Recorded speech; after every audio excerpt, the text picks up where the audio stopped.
ट्रांसनैशनल रिप्रैशन के थले जनवरी महीने हरप्रीत सिंह हैप्पी PhD उन्हों का मर्डर लाहौर मई के महीने भाई परमजीत सिंह पंजवड़ का भारतीय एजेंसियां वालों लाहौर मर्डर 18 जून को सरी भाई हरदीप सिंह निज्जर का मर्डर उस तो 3 दिन पहला अवतार सिंह खंडा का कैमिकल वैपन नाल मर्डर 18 सितंबर को जस्टिन ट्रूडो पार्लीमेंट भारतीय स्टेट को इस दे लई जिम्मेवार दसते हैं और उस तो बाद असी देख रहे हैं हुण RCMP बड़ी क्लोज है उन्होंने कल्प्रिट्स नूं फड़न लई भी अमरीका च कितनी वड्डी तब्दीली हुई पंजाब दे विच जो घटनाक्रम है वो तो उस ही स्पीड दे विच भगवंत मान की सरकार उही BJP की B टीम C टीम वो अपनियां करतूतां तो उवें ही लगे हुए ने भाई अमृतपाल सिंह और उन्होंने साथी सिंघां की गिरफ्तारी जिहड़ी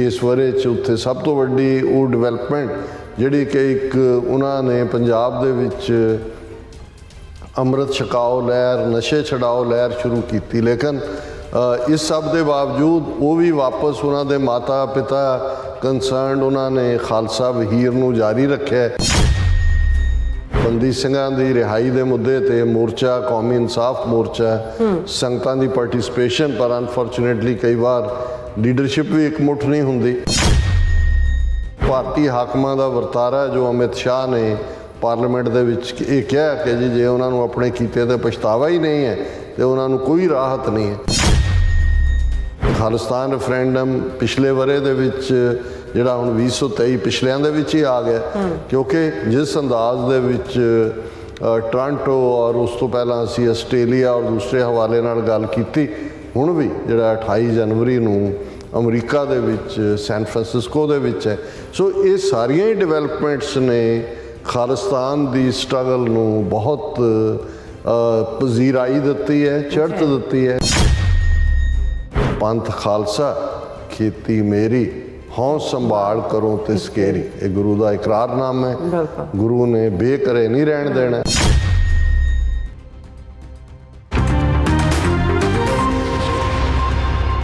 वाहिगुरू जी का खालसा वाहिगुरू जी की फतेह अस्सलाम वालेकुम आदाब अर्ज़ मैं तुहाडी होस्ट नीलम कौर ते मैं TV84 ਦੇ ਸਾਰੇ ਦਰਸ਼ਕਾਂ ਤੇ ਸਰੋਤਿਆਂ ਨੂੰ ਜੀ ਆਇਆਂ ਕਹਿੰਦੇ ਆ ਪ੍ਰੋਗਰਾਮ ਸੱਚੋ ਸੱਚ ਵਿੱਚ ਜਿਹੜੇ ਇਸ ਪ੍ਰੋਗਰਾਮ ਨਾਲ ਦੇਸ਼ਾਂ ਵਿਦੇਸ਼ਾਂ ਤੋਂ ਜੁੜ ਚੁੱਕੇ ਨੇ ਖਾਲਸਾ ਅਫੇਅਰ ਸੈਂਟਰ ਦੇ ਸੰਚਾਲਕ ਡਾਕਟਰ ਮਨਜੀਤ ਸਿੰਘ ਜੁਸਾਨੇ ਤਰ੍ਹਾਂ ਸਟੂਡੀਓ 'ਚ ਮੇਰੇ ਨਾਲ ਮੌਜੂਦ ਨੇ ਉਹਨਾਂ ਨਾਲ ਗੱਲਬਾਤ ਕਰਕੇ ਅੱਜ ਦਾ ਮਿਸ਼ਨ ਸਪੋਰਟ ਉਹਨਾਂ ਤੋਂ ਉਹਨਾਂ ਦਾ ਤਜ਼ੀਆ ਜਾਣਦੇ ਹਾਂ ਜੀ ਡਾਕਟਰ ਸਾਹਿਬ ਵਾਹਿਗੁਰੂ ਜੀ ਕਾ ਖਾਲਸਾ ਵਾਹਿਗੁਰੂ ਜੀ ਕੀ ਫਤਿਹ हाँ जी नीलम कौर जी तुहानू भी तो दुनिया भर च बैठे साडे बहुत ही प्यारे सोहणे सियाणे TV84 के दर्शकों नू भी वाहिगुरू जी का खालसा वाहिगुरू जी की फतेह साडे बहुत ही प्यारे मुसलमान भैणां भरावां नू अस्सलाम वालेकुम ते गंगा जमनी तहजीब दे हिंदू तवीआं नू नमो नमः जी डॉक्टर साहब जी आनू प्रोग्राम सचो सच विच बहुत मेहरबानी जी डॉक्टर साहब अब आज 29 दसंबर 2023 17 पो नानकशाही संमत 555 ਦਾ ਦਿਨ ਹੈ ਤੇ ਡਾਕਟਰ ਸਾਹਿਬ ਪ੍ਰੋਗਰਾਮ ਸ਼ੁਰੂ ਕਰਨ ਤੋਂ ਪਹਿਲਾਂ ਅਸੀਂ ਆਪਣੇ ਦਰਸ਼ਕਾਂ ਤੇ ਸਰੋਤਿਆਂ ਨੂੰ ਹਮੇਸ਼ਾ ਤਰ੍ਹਾਂ ਦੱਸਦੇ ਵਿਊਅਰਸ ਜੇ ਤੁਸੀਂ ਹੱਕ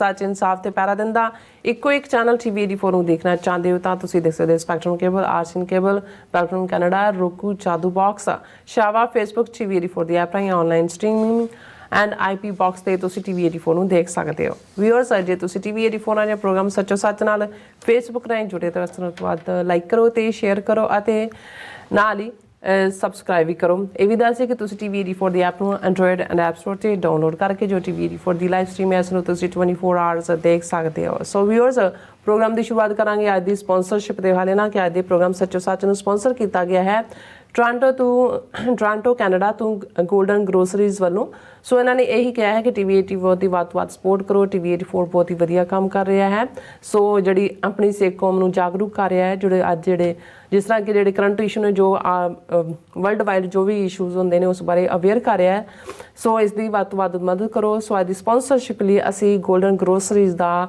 ਤਹਿ ਦਿਲ ਤੋਂ ਧੰਨਵਾਦ ਕਰਦੇ ਹਾਂ ਤੁਹਾਨੂੰ ਵੀ ਅਪੀਲ ਤੇ ਬੇਨਤੀ ਕਰਦੇ ਹਾਂ ਕਿ ਤੁਸੀਂ ਪ੍ਰੋਗਰਾਮ ਸੱਚੋ ਸੱਚ ਨੂੰ ਵੱਧ ਤੋਂ ਵੱਧ ਸਪਾਂਸਰ ਕਰੋ ਸਪਾਂਸਰਸ਼ਿਪ ਲਈ ਤੁਸੀਂ ਕਾਲ ਕਰ ਸਕਦੇ ਸਾਡੇ ਫੋਨ ਨੰਬਰ ਤੇ 5166194984 ਸੇਮ ਨੰਬਰ ਤੇ WhatsApp ਕਰ ਸਕਦੇ ਹੋ ਤੁਸੀਂ ਸਾਨੂੰ ਈਮੇਲ ਵੀ ਕਰ ਸਕਦੇ info@tv84.tv ਤੇ ਸੋ ਵਿਅਰਸ ਹੁਣ ਆਪਾਂ ਗੱਲਬਾਤ ਕਰਾਂਗੇ ਪਹਿਲੇ ਸੈਗਮੈਂਟ ਦੇ ਵਿੱਚ ਜਿਸ ਤਰ੍ਹਾਂ ਕਿ ਜਿਹੜਾ ਵਰਾ 2023 ਜਿਹੜਾ ਉਹ ਜਾ ਰਿਹਾ ਹੈ ਸੋ ਜਿਸ ਤਰ੍ਹਾਂ ਕਿ ਅਖੀਰਲੇ ਦਿਨ ਰਹਿ ਗਏ ਨੇ 2-3 ਸੋ ਅਸੀਂ ਇਸ ਦੇ ਵਿੱਚ 2023 ਦੀ ਜਿਹੜੀ ਗੱਲਬਾਤ ਹੈ ਉਹ ਕਰਾਂਗੇ ਔਰ ਆਸ ਕਰਾਂਗੇ, ਦੁਆ ਵੀ ਕਰਾਂਗੇ ਕਿ ਜਿਹੜਾ ਤੁਹਾਡਾ ਔਰ ਇਸ ਵੀਕ ਦਾ ਆਪਾਂ ਐਂਡ ਵਾਲਾ ਪ੍ਰੋਗਰਾਮ ਵੀ ਕਰ ਰਹੇ ਹਾਂ ਔਰ ਇਸ ਸਾਲ ਦਾ ਅਖੀਰਲਾ ਪ੍ਰੋਗਰਾਮ ਜਿਹੜਾ ਸੱਚੋ ਸੱਚ ਕਰ ਰਹੇ ਹਾਂ।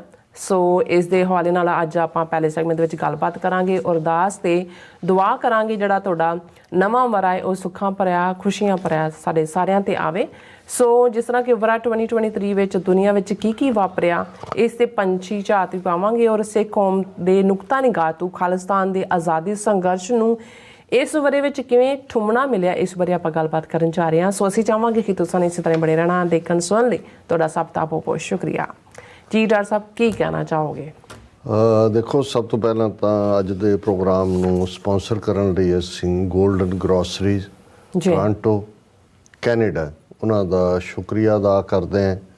ਇਹ ਸਾਡੇ ਉਹਨਾਂ ਮਿਹਰਬਾਨਾਂ 'ਚੋਂ ਨੇ ਜਿਨ੍ਹਾਂ ਦੇ ਨਾਲ ਸਾਡਾ ਸੰਪਰਕ ਜਦੋਂ 1991 'ਚ ਅਸੀਂ ਮੁਕੰਮਲ ਤੌਰ 'ਤੇ ਆਪਣਾ ਜੀਵਨ ਪੰਥਕ ਸੇਵਾ ਦੇ ਪਿੜ ਨੂੰ ਸਮਰਪਿਤ ਕੀਤਾ। ਪਹਿਲੀ ਵਿਜ਼ਿਟ ਟੋਰਾਂਟੋ ਹੋਈ ਤੇ ਇਹਨਾਂ ਦਾ ਗ੍ਰਹਿ ਹੀ ਸਾਡਾ ਟਿਕਾਣਾ ਬਣਿਆ ਔਰ ਬੇਸ਼ੱਕ ਲੰਬਾ ਵਕਤ ਕੈਨੇਡਾ ਨਾਲੋਂ ਵਿਛੋੜਾ ਵੀ ਪਿਆ ਰਿਹਾ, ਪਰ ਐਤਕੀ ਵੀ ਜਦੋਂ ਉਹਨਾਂ ਨੂੰ ਪਤਾ ਲੱਗਾ ਮੈਂ ਆਉਣਾ ਤੇ ਮੈਨੂੰ ਕਹਿੰਦੇ ਵੀ ਕਿਤੇ ਤੁਸੀਂ ਹੋਰ ਤਾਂ ਨਹੀਂ ਨਾ ਜਾ ਰਹੇ। ਮੈਂ ਕਿਹਾ ਨਹੀਂ, ਅਸੀਂ ਤੇ ਲਾਈਆਂ ਤੇ ਤੋੜ ਲਵਾਈਏ ਵਾਲੇ ਇਹ ਛੱਡ ਕੇ ਨਹੀਂ ਅਸੀਂ ਜਾਣ ਵਾਲੇ। ਔਰ ਇੰਨਾ ਕੁ ਇਹ ਪਿਆਰਾ ਗੁਰਸਿੱਖ ਪਰਿਵਾਰ ਹੈ, ਸਾਰੇ ਭਰਾ ਉਹਨਾਂ ਦੀਆਂ ਸਿੰਘਣੀਆਂ, ਬੇਬੇ ਜੀ, ਬਾਪੂ ਜੀ ਤਾਂ ਹੁਣ ਚੜ੍ਹਾਈ ਕਰ ਗਏ। ਘਰ 'ਚ ਮਹਾਰਾਜ ਦਾ ਪ੍ਰਕਾਸ਼ ਹੈ ਔਰ ਘਰ 'ਚ ਐਂਟਰ ਕਰਦਿਆਂ ਤੁਹਾਨੂੰ ਇੱਕ ਰੂਹਾਨੀਅਤ ਵਾਲਾ ਜਿਹੜਾ ਹੈ ਉਹ ਅਨੁਭਵ ਮਿਲਦਾ। ਔਰ ਜਦੋਂ ਗੋਲਡਨ ਗਰੋਸਰੀਜ਼ ਸ਼ੁਰੂ ਵੀ ਕੀਤੀਆਂ ਇਹਨਾਂ ਨੇ 1990 'ਚ ਬਹੁਤ ਸਾਰਿਆਂ ਨੂੰ ਇੰਪਲੋਇਮੈਂਟ ਦਿੱਤੇ। ਇਹਨਾਂ ਦੇ ਬਹੁਤ ਸਟੋਰ ਸੀ, ਲੇਟਰ ਔਨ ਕ੍ਰਾਈਸਿਸ ਵੀ ਹੁੰਦੇ ਨੇ ਬਿਜ਼ਨਸ ਦੇ ਵਿੱਚ। ਔਰ ਇਹ ਪਹਿਲਾ ਥਾਂ ਸੀ ਜਿੱਥੇ ਬੀਬੀਆਂ, ਭਾਵੇਂ ਉਹ ਸਿੱਖ ਬੀਬੀਆਂ ਸੀ, ਹਿੰਦੂ ਸੀ, ਮੁਸਲਮਾਨ ਸੀ, ਸਿਰ ਢੱਕ ਕੇ ਉਹਨਾਂ ਨੇ ਇਵੇਂ ਤੁਹਾਨੂੰ ਮਹਿਸੂਸ ਹੁੰਦਾ ਸੀ ਕਿ ਤੁਸੀਂ ਇੱਕ ਬੜੇ ਹੀ ਚੰਗੇ ਮਾਹੌਲ ਦੇ ਵਿੱਚ ਜਾ ਕੇ ਸ਼ਾਪਿੰਗ ਕਰ ਰਹੇ ਹੋ। ਔਰ ਇਹ ਬੜੀ ਸ਼ੋਹਰਤ ਰਹੀ ਹੈ ਇਹਨਾਂ ਦੀ। ਔਰ ਪੰਥਕ ਪਿੜ ਦੇ ਵਿੱਚ ਵੀ ਅੱਜ ਵੀ ਮੈਂ ਉਹਨਾਂ ਨੂੰ ਜੋਕਿੰਗਲੀ ਕਹਿ ਰਿਹਾ ਸੀ, ਮੈਂ ਕਿ ਪੱਗ ਉਹਨਾਂ ਨੇ ਵੀ ਕੇਸਰੀ ਰੱਖੀ ਹੈ ਉਦੋਂ ਦੀ ਜਦੋਂ ਦੇ ਇਸ ਪਾਸੇ ਆਏ। ਮੈਂ ਕਿਹਾ ਹੁਣ ਗੋਲਡਨ ਹੀ ਤੁਹਾਡੀ ਗਰੋਸਰੀ ਵੀ ਹੈ ਤੇ ਦਸਤਾਰ ਵੀ ਗੋਲਡਨ ਹੈ। ਤੇ ਮੈਂ ਕਿਹਾ ਵੀ ਅੱਜ ਦਾ ਜਿਹੜਾ ਖਾਸ ਬਿਗਨਿੰਗ ਔਰ ਐਂਡ ਹੈ ਨਾ, ਉਹਦੇ 'ਚ ਉਹ ਇੱਕ ਕਪਲੇਟ ਹੈ ਵੀ ਆਗਾਜ਼, ਅੰਗਰੇਜ਼ੀ ਵਾਲੇ ਵੀ ਕਹਿੰਦੇ ਨੇ ਕਿ ਵੀ that is well that begins well, ਹੈ ਨਾ, ਜਾਂ ਫਿਰ ਨਾਲੇ ਕਹਿਣਗੇ ਕਿ all is well that ends well. ਤੇ ਅਸੀਂ ਤਾਂ ਇਹੀ ਕਹਿੰਦੇ ਹਾਂ ਵੀ ਆਗਾਜ਼ ਔਰ ਅੰਜਾਮ, ਹੁਣ ਇਸ ਸਾਲ ਦਾ ਨਵੇਂ ਦਾ ਆਗਾਜ਼ ਹੋਣਾ, 23 ਦਾ ਜਿਹੜਾ ਅੰਜਾਮ ਅਸੀਂ ਦੇਖ ਲਿਆ, ਉਸ ਅੰਜਾਮ ਦੇ ਵਿਚਾਲੇ ਵੀ ਗੱਲ ਕਰਾਂਗੇ। ਸੋ ਅਸੀਂ ਇਸ ਪ੍ਰੋਗਰਾਮ ਦੇ ਮਾਧਿਅਮ ਰਾਹੀਂ, ਅੱਜ ਸਾਡਾ ਲਾਸਟ ਇਸ ਵਰੇ ਦਾ ਪ੍ਰੋਗਰਾਮ ਹੈ, ਆਪਣੇ ਸਾਰੇ ਹੀ ਉਹਨਾਂ ਵਿਊਅਰਸ ਦਾ ਜਿਹੜੇ ਹਮੇਸ਼ਾ ਹੀ ਜੈਨਰਸਲੀ ਜਿਨ੍ਹਾਂ ਦੀ ਡੋਨੇਸ਼ਨ ਨੇ ਇਹ ਵਰੇ ਇਸ ਪ੍ਰੋਗਰਾਮ ਨੂੰ ਜਾਰੀ ਰੱਖਿਆ, ਉਹਨਾਂ ਪਿਆਰਿਆਂ ਦਾ ਵੀ ਜਿਹੜੇ ਦੋ ਵੇਲੇ ਜਿਹੜੇ ਨੇ ਅਰਦਾਸ ਦੇ ਵਿੱਚ ਪੰਥ ਦੀ ਚੜ੍ਹਦੀ ਕਲਾ ਮੰਗਦੇ ਨੇ, ਕੌਮੀ ਖਾਲਿਸਤਾਨ ਨਾਲ ਜੁੜੇ ਹੋਏ ਨੇ। ਸਾਡੇ ਉਹ ਵਿਊਅਰਸ ਵੀ ਜਿਹੜੇ ਬੇਸ਼ੱਕ ਫੇਸਬੁੱਕ ਰੈਸਟ੍ਰਿਕਟਡ ਹੈ, YouTube ਤੇ ਵੀ ਰੈਸਟ੍ਰਿਕਸ਼ਨਸ ਨੇ, ਸਾਡੇ ਨਾਲ ਲਾਈਵ ਚੈਟ ਦੇ ਉੱਤੇ ਆਉਂਦੇ ਨੇ ਔਰ ਸਾਨੂੰ ਹੌਸਲਾ ਦਿੰਦੇ ਨੇ। ਔਰ ਇਸ ਵਰੇ ਦੇ ਦੌਰਾਨ ਜਿੱਥੇ ਜਿੱਥੇ ਵੀ ਸਾਡਾ ਜਾਣਾ ਹੋਇਆ, ਕੈਨੇਡਾ, ਅਮਰੀਕਾ, ਉਹਦੇ 'ਚ ਜਿਨ੍ਹਾਂ ਦੀ ਮਹਿਮਾਨ ਨਵਾਜ਼ੀ, ਜਿਨ੍ਹਾਂ ਨੇ ਬੜੇ ਖੁੱਲ੍ਹੇ ਦਿਲ ਦੇ ਨਾਲ ਜਿਹੜਾ ਇਸ ਅਦਾਰੇ ਨੂੰ ਕਾਮਯਾਬ ਕਰਨ ਦੇ ਲਈ ਯੋਗਦਾਨ ਪਾਇਆ, ਉਹਨਾਂ ਸਭ ਦਾ ਵੀ ਸ਼ੁਕਰੀਆ। ਔਰ TV 84 ਦੀ ਟੀਮ ਦਾ, ਉਹ ਸਾਡੀ ਟੈਕਨੀਕਲ ਟੀਮ ਹੈ, ਔਰ ਦੂਸਰੇ ਜਿੱਥੇ ਜਿੱਥੇ ਵੀ ਥਾਂ ਥਾਈਂ ਸਾਡਾ ਕੈਨੇਡਾ ਚੈਪਟਰ ਵੀ ਔਰ ਪੰਜਾਬ ਦਾ ਚੈਪਟਰ ਵੀ, ਦੂਸਰੀਆਂ ਥਾਵਾਂ 'ਤੇ ਵੀ। ਔਰ ਅਸੀਂ ਸਮਝਦੇ ਹਾਂ, ਕੱਲ੍ਹ ਵੀ ਮੇਰੀ ਕਿਸੇ ਨਾਲ ਗੱਲ ਹੋ ਰਹੀ ਸੀ, ਮੈਂ ਕਿਹਾ ਜੀ ਸਾਡੇ ਕੋਲ ਕੋਈ ਤਨਖਾਹੀਆ ਨਹੀਂ ਟਿਕਦਾ, ਜਨੂਨੀ ਟਿਕ ਸਕਦਾ। ਜਿਹਨੂੰ ਤਾਂ ਇਹ ਲੱਗਦਾ ਕਿ ਵੀ ਉਸ ਨੇ ਜਿਹੜਾ ਕਮਾਈ ਕਰਨੀ ਹੈ, ਫਿਰ ਤਾਂ ਹੋਰ ਬਹੁਤ ਰੇਹੜੀ ਲਾਓ, ਉਹਦੇ ਵੀ ਪੈਸੇ ਬਹੁਤ ਬਣ ਜਾਂਦੇ ਨੇ ਸ਼ਾਮ ਤੱਕ। ਪਰ ਇਹ ਇੱਕ ਜਨੂਨ ਹੈ ਔਰ ਅਸੀਂ ਸ਼ੁਕਰਗੁਜ਼ਾਰ ਹਾਂ ਕਿ ਸਤਿਗੁਰੂ ਦੀ ਰਹਿਮਤ ਦੇ ਨਾਲ ਇਸ ਵਰੇ 'ਚ ਵੀ ਅਸੀਂ ਇਸ ਪਾਰਟ ਨੂੰ, ਕੌਮੀ ਮੈਸੇਜ ਨੂੰ ਦੇ ਸਕੇ। ਔਰ ਅਸੀਂ ਇਹ ਵੀ ਦੱਸਦੇ ਹੀ ਹੈ ਕਿ ਕਿਉਂਕਿ ਨਿਊ ਈਅਰ ਈਵ ਸੰਡੇ ਹੈ, ਮੰਡੇ 1 ਜਨਵਰੀ ਹੈ, ਸੋ ਸੰਡੇ ਦਾ ਪ੍ਰੋਗਰਾਮ ਸ਼ਾਮ ਨੂੰ 8 ਵਜੇ ਦੇ ਨੇੜੇ ਤੇੜੇ ਤੋਂ ਲੈ ਕੇ ਮਿਡਨਾਈਟ ਤੱਕ ਗੁਰਦੁਆਰਾ ਰਿਚਮੰਡ ਹਿੱਲ ਕਲਚਰਲ ਸੁਸਾਇਟੀ ਤੋਂ TV 84 ਵੱਲੋਂ ਲਾਈਵ ਕੀਤਾ ਜਾਏਗਾ। ਅੱਛਾ, ਅਸੀਂ ਵੀ ਸੰਗਤ ਨੂੰ ਉੱਥੇ ਐਡਰੈਸ ਕਰਾਂਗੇ। ਸੋ ਸਾਡੇ ਨਾਲ ਜਿਹੜੇ ਸਮਝਦੇ ਨੇ, ਜਿਹੜੇ ਤਾਂ ਗੁਰਦੁਆਰਾ ਸਾਹਿਬਾਨ 'ਚ ਖੁਦ ਜਾ ਰਹੇ ਨੇ ਔਰ ਜਾਣਾ ਵੀ ਚਾਹੀਦਾ, ਉਹਨਾਂ ਦੇ ਲਈ ਵੱਖਰੀ ਗੱਲ ਹੈ, ਪਰ ਜਿਹੜੇ ਦੂਰ ਦੁਰਾਡੇ ਡਿਫਰੈਂਟ ਟਾਈਮ ਜ਼ੋਨ 'ਚ ਬੈਠੇ ਨੇ ਉਹ ਦੇਖ ਸਕਦੇ ਉਹ ਗੁਰਦੁਆਰਾ ਰਿਚਮੰਡ ਹਿੱਲ ਜਿਹੜਾ ਈਸਟ ਕੋਸਟ ਦੇ ਉੱਤੇ ਹੱਬ ਹੈ ਖਾਲਿਸਤਾਨੀ ਐਕਟੀਵਿਟੀ ਦੀ। ਵੈਸੇ ਸਵੇਰੇ ਵੀ ਉਹਨਾਂ ਦਾ ਜਦੋਂ ਪ੍ਰਕਾਸ਼ ਟਾਈਮ ਦੂਸਰਾ ਹੁੰਦਾ ਹੈ, ਉਹ ਨਗਾਰਿਆਂ, ਜੈਕਾਰਿਆਂ, ਨਾਰਿਆਂ ਦੇ ਨਾਲ ਹੀ ਹੁੰਦਾ ਹੈ ਔਰ ਉਹ ਸਾਡੇ ਲਈ ਮੋਟੀਵੇਸ਼ਨ ਵੀ ਹੁੰਦੀ ਹੈ। ਸੋ ਅਸੀਂ ਜਿਹੜਾ ਅਗੇਨ ਹੁਣ ਅਲਵਿਦਾ ਐਂਡ ਵੈਲਕਮ ਬਾਏ ਬਾਏ ਇਹ ਸਾਰੇ ਦੇ ਨਾਲ ਗੱਲ ਕਰਦੇ ਕਿਉਂਕਿ ਇੱਕ ਮੀਡੀਆ ਚੈਨਲ ਹੋਣ ਦੇ ਨਾਤੇ ਵੀ ਔਰ ਇਸ ਵਰੇ ਦੇ ਵਿੱਚ ਸਾਡੀਆਂ ਬਹੁਤ ਸਾਰੀਆਂ ਇੰਪਰੂਵਮੈਂਟਸ ਵੀ TV 84 ਦੇ ਹਵਾਲੇ ਨਾਲ ਹੋਈਆਂ। ਪਹਿਲਾਂ ਆਪਣੀ ਗੱਲ ਕਰੀਏ ਔਰ ਸਾਡੇ ਦਰਸ਼ਕਾਂ ਤੱਕ ਪੰਜਾਬ ਦੀਆਂ ਟੀਮਾਂ ਔਰ ਦਿੱਲੀ ਤੋਂ ਗੁਰਦੁਆਰਾ ਸੀਸਗੰਜ ਸਾਹਿਬ ਦਿੱਲੀ ਦਾ ਲਾਈਵ ਪ੍ਰੋਗਰਾਮ ਸਵੇਰੇ ਸ਼ਾਮ ਉੱਥੋਂ ਦੀ ਟੀਮ ਦੀ ਮਿਹਨਤ ਨਾਲ ਪਹੁੰਚਦਾ ਹੈ। ਪੰਜਾਬ ਦੀ ਟੀਮ ਵੱਲੋਂ ਜਿੰਨੀਆਂ ਵੀ ਕੋਈ ਪੰਥਕ ਪਿੜ ਦੀਆਂ ਐਕਟੀਵਿਟੀਜ਼ ਨੇ ਉਹਨਾਂ ਦੀ ਲਾਈਵ ਕਵਰੇਜ ਹੁੰਦੀ ਹੈ। ਈਵਨ ਬੀਤੇ ਦਿਨਾਂ 'ਚ ਵੀ ਫਤਿਹਗੜ੍ਹ ਸਾਹਿਬ ਤੋਂ ਜਿੱਥੇ ਕਿ ਇਹ ਸਾਰੇ ਸਮਾਗਮ ਕਈ ਦਿਨ ਚੱਲੇ ਉਸ ਨੂੰ ਵੀ ਕਵਰ ਕੀਤਾ ਗਿਆ ਔਰ ਸਾਡੀ ਟੀਮ ਨੇ ਗਰਾਊਂਡ ਦੇ ਉੱਤੇ ਜਾ ਕੇ ਵੀ ਜਿਹੜੇ ਅੱਡ ਐਕਟਿਵਿਸਟ ਔਰ ਜਿਹੜੇ ਆਏ ਉਹਨਾਂ ਦੇ ਇੰਟਰਵਿਊਜ਼ ਕੀਤੇ। ਔਰ ਇਸ ਦੇ ਨਾਲ ਨਾਲ ਸਾਡਾ TV 84 ਨਿਊਜ਼ ਜਿਹੜਾ ਸਾਡਾ ਆਪਣੀ ਪ੍ਰੋਡਕਸ਼ਨ ਹੈ, ਆਲਮੋਸਟ 20-22 ਮਿੰਟ ਦੀਆਂ ਨਿਊਜ਼ ਹੁੰਦੀਆਂ ਨੇ, ਉਹਨਾਂ 'ਚ ਵੀ ਸਾਡੀ ਕੋਸ਼ਿਸ਼ ਹੁੰਦੀ ਹੈ। ਅਜੇ ਉਸ ਲੈਵਲ 'ਤੇ ਤਾਂ ਅਸੀਂ ਨਹੀਂ ਗਏ, ਲੇਕਿਨ ਸਾਡੀ ਕੋਸ਼ਿਸ਼ ਹੁੰਦੀ ਹੈ ਕਿ ਵੀ ਅਸੀਂ ਜਿਹੜੇ ਪੰਥਕ ਨੁਕਤਾ ਨਿਗਾਹ ਤੋਂ ਅਹਿਮ ਡਿਵੈਲਪਮੈਂਟਸ ਨੇ ਉਹਨਾਂ ਨੂੰ ਸਾਹਮਣੇ ਲਿਆਈਏ। ਇਸੇ ਤਰ੍ਹਾਂ ਇੰਟਰਨੈਸ਼ਨਲੀ ਵੀ ਜਿੱਥੇ ਵੀ ਕੋਈ ਫੰਕਸ਼ਨ ਹੁੰਦਾ ਹੈ ਉਹਨੂੰ ਕਵਰ ਕੀਤਾ ਜਾਂਦਾ ਹੈ। ਟੋਰਾਂਟੋ ਹੁਣ ਸਾਡੇ ਵੀਰ ਸੁਖਵਿੰਦਰ ਸਿੰਘ ਜਿਹੜੇ ਉੱਥੇ ਮੌਜੂਦ ਨੇ ਔਨ ਦਾ ਗਰਾਊਂਡ, ਉਹ ਕਵਰ ਕਰਦੇ ਨੇ। ਵੀਕਐਂਡ 'ਤੇ ਪਿੱਛੇ ਜਦੋਂ ਭਾਈ ਲਖਬੀਰ ਸਿੰਘ ਰੋਡੇ ਦੀ ਯਾਦ 'ਚ ਉਹਨਾਂ ਦੀ ਅੰਤਮ ਅਰਦਾਸ ਔਰ ਸਮਾਗਮ ਸੀ, ਉਸ ਨੂੰ ਵੀ ਲਾਈਵ ਕਵਰ ਕੀਤਾ ਗਿਆ। ਇਸੇ ਤਰ੍ਹਾਂ ਇੱਥੇ ਨਿਊਯਾਰਕ ਦੇ ਵਿੱਚ ਵਰਲਡ ਸਿੱਖ ਪਾਰਲੀਮੈਂਟ ਦਾ 2 ਦਿਨ ਦਾ ਸੈਸ਼ਨ ਜਿਹਨੂੰ ਲੱਖਾਂ ਲੋਕਾਂ ਨੇ ਦੇਖਿਆ ਔਰ ਇਕੱਲਾ ਇਹੀ ਨਹੀਂ, ਉਹੀ TV 84 ਦਾ ਲਿੰਕ ਦੂਸਰੇ ਚੈਨਲਸ ਨੇ ਵੀ ਜਿਹੜਾ ਹੈ ਉਹਨਾਂ ਨੂੰ ਅਸੀਂ ਪ੍ਰੋਵਾਈਡ ਕੀਤਾ। ਔਰ ਇਵੇਂ ਹੀ ਅਸੀਂ ਜਿਹੜੀ ਕਵਰੇਜ ਹੈ ਉਹ ਸਾਡੀ ਕੋਸ਼ਿਸ਼ ਹੁੰਦੀ ਹੈ ਕਿ ਕੋਈ ਵੀ ਜਿੰਨੀਆਂ ਪੈਰੇਡਸ ਨੇ, ਜਿੰਨੇ ਨਗਰ ਕੀਰਤਨ ਔਰ ਇਸ ਤੋਂ ਇਲਾਵਾ ਸ਼ਹੀਦੀ ਸਮਾਗਮ ਹੁੰਦੇ ਨੇ, ਬਹੁਤ ਸਾਰੇ ਜਿਹੜੇ 300 ਦੇ ਕਰੀਬ ਪੰਜਾਬੀ ਚੈਨਲ ਕਹਿ ਕੇ ਆਪਣੇ ਆਪ ਨੂੰ ਮਾਂ ਬੋਲੀ ਸੇਵਾ 'ਚ ਕਹਿਣ ਦੀ ਗੱਲ ਕਰਦੇ ਨੇ, ਉਹ ਤੁਸੀਂ ਦੇਖੋਗੇ ਉਹਨਾਂ ਦੇ ਬੰਦਾ ਆਉਂਦਾ ਹੈ ਜਿਹੜਾ ਉਹ 2-4 ਸ਼ਾਟ ਲੈ ਕੇ ਉਹ ਮਿੰਟ 1.5 ਮਿੰਟ ਦੀ ਨਿਊਜ਼ ਕਰਨ ਦਾ ਹੁੰਦਾ। ਇਹ ਨਹੀਂ ਹੁੰਦਾ ਕਿ ਕੋਈ 5 ਘੰਟੇ ਉੱਥੇ ਪਲੱਥਾ ਮਾਰ ਕੇ ਬੈਠਾ ਔਰ ਉਹਨੂੰ ਸਾਰੇ ਨੂੰ ਲਾਈਵ ਕਵਰ ਕਰ ਰਹੇ।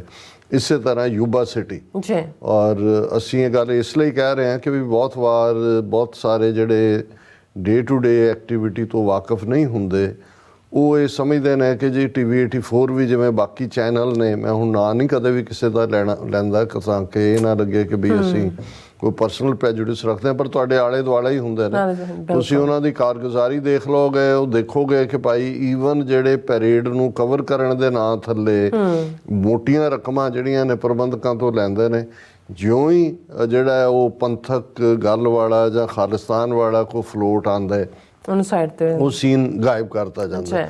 ਈਵਨ ਯੂਬਾ ਸਿਟੀ ਦੀ ਕਵਰੇਜ ਵੇਲੇ ਵੀ ਜਦੋਂ ਕਿ ਅੰਦਰ ਦੀਵਾਨ ਚੱਲ ਰਿਹਾ, ਜਿਨ੍ਹਾਂ ਨੂੰ ਉਹਨਾਂ ਨੇ ਮੋਟੀ ਰਕਮ ਦੇ ਕੇ ਸੱਦਿਆ ਹੋਇਆ, ਜਿਉਂ ਹੀ ਸਾਡਾ ਨਾਂ ਅਨਾਊਂਸ ਹੁੰਦਾ ਹੈ ਕਿ ਐਡਰੈਸ ਕਰਨਗੇ, ਉਹਨਾਂ ਦੀਆਂ ਐਡਾਂ ਚੱਲਣ ਲੱਗ ਜਾਂਦੀਆਂ ਨੇ। ਔਰ ਪਿਛਲੇ ਸਾਲਾਂ 'ਚ ਤਾਂ ਜਿਹੜੇ ਉਸੇ ਕੰਪਲੈਕਸ ਦੀਆਂ ਸਕਰੀਨਾਂ ਤੋਂ ਵੀ ਗਾਇਬ ਹੋ ਜਾਂਦਾ ਸੀ। ਐਤਕੀ ਸਕਰੀਨ ਤੇ ਚੱਲਦਾ ਰਿਹਾ, ਮੈਨੂੰ ਲੱਗਿਆ ਕਿ ਚੱਲਦਾ ਰਿਹਾ, ਗੁਰਦਾਸ ਸਾਹਿਬ ਚੱਲਦਾ ਰਿਹਾ, ਜਿੱਦਾਂ ਆਊਟਸਾਈਡ ਆਊਟਸਾਈਡ ਨੇ ਸਭ ਨੇ ਕਿਹਾ ਜੀ ਕਿ ਤੁਹਾਡਾ ਨਾਂ ਅਸੀਂ ਸੁਣਿਆ, ਰਾਦਰ ਕਿਊਰੀਅਸ ਹੋਏ ਔਰ ਉਸ ਤੋਂ ਬਾਅਦ ਇੱਕਦਮ ਉਹਨਾਂ ਨੇ ਕੁਛ ਹੋਰ ਲਗਾ ਦਿੱਤਾ। ਸੋ ਅਸੀਂ ਇਹ ਕਹਿਣਾ ਚਾਹੁੰਦੇ ਹਾਂ, ਕੋਈ ਇਹ ਨਹੀਂ ਹੈ ਕਿ ਵੀ ਸਾਡੇ ਬਿਨਾਂ ਕੋਈ ਗੱਡਾ ਖੜਾ ਹੈ, ਲੇਕਿਨ ਜਿਹੜੀ ਪੰਥ ਦੀ ਆਵਾਜ਼ ਹੈ ਔਰ ਇਵੇਂ ਹੀ ਜੇ ਅੱਜ ਕਿੰਨੇ ਚੈਨਲ ਨੇ ਜਿਹੜੇ ਕਿ ਜੀ ਰੈਫਰੈਂਡਮ 2020 ਦੇ ਕਿੱਥੇ ਹੋਣਾ ਕੀ ਹੈ ਉਹਦੀ ਜਿਹੜੀ ਐਡਵਰਟਾਈਜ਼ਮੈਂਟ ਰਨ ਕਰਦੇ ਨੇ। ਸੋ ਅਸੀਂ ਕਦੇ ਵੀ ਇਸ ਗੱਲ ਦੀ ਤਵੱਕੋ ਕੀਤੇ ਬਿਨਾਂ ਔਰ ਕਿ ਕਮੇਟੀਆਂ 'ਚ ਕੌਣ ਕੀ ਹੈ, ਔਰ ਇਹ ਸਾਡਾ ਓਪਨ ਹਰ ਇੱਕ ਨੂੰ ਸੱਦਾ ਹੈ ਕਿ ਜਿਹੜਾ ਵੀ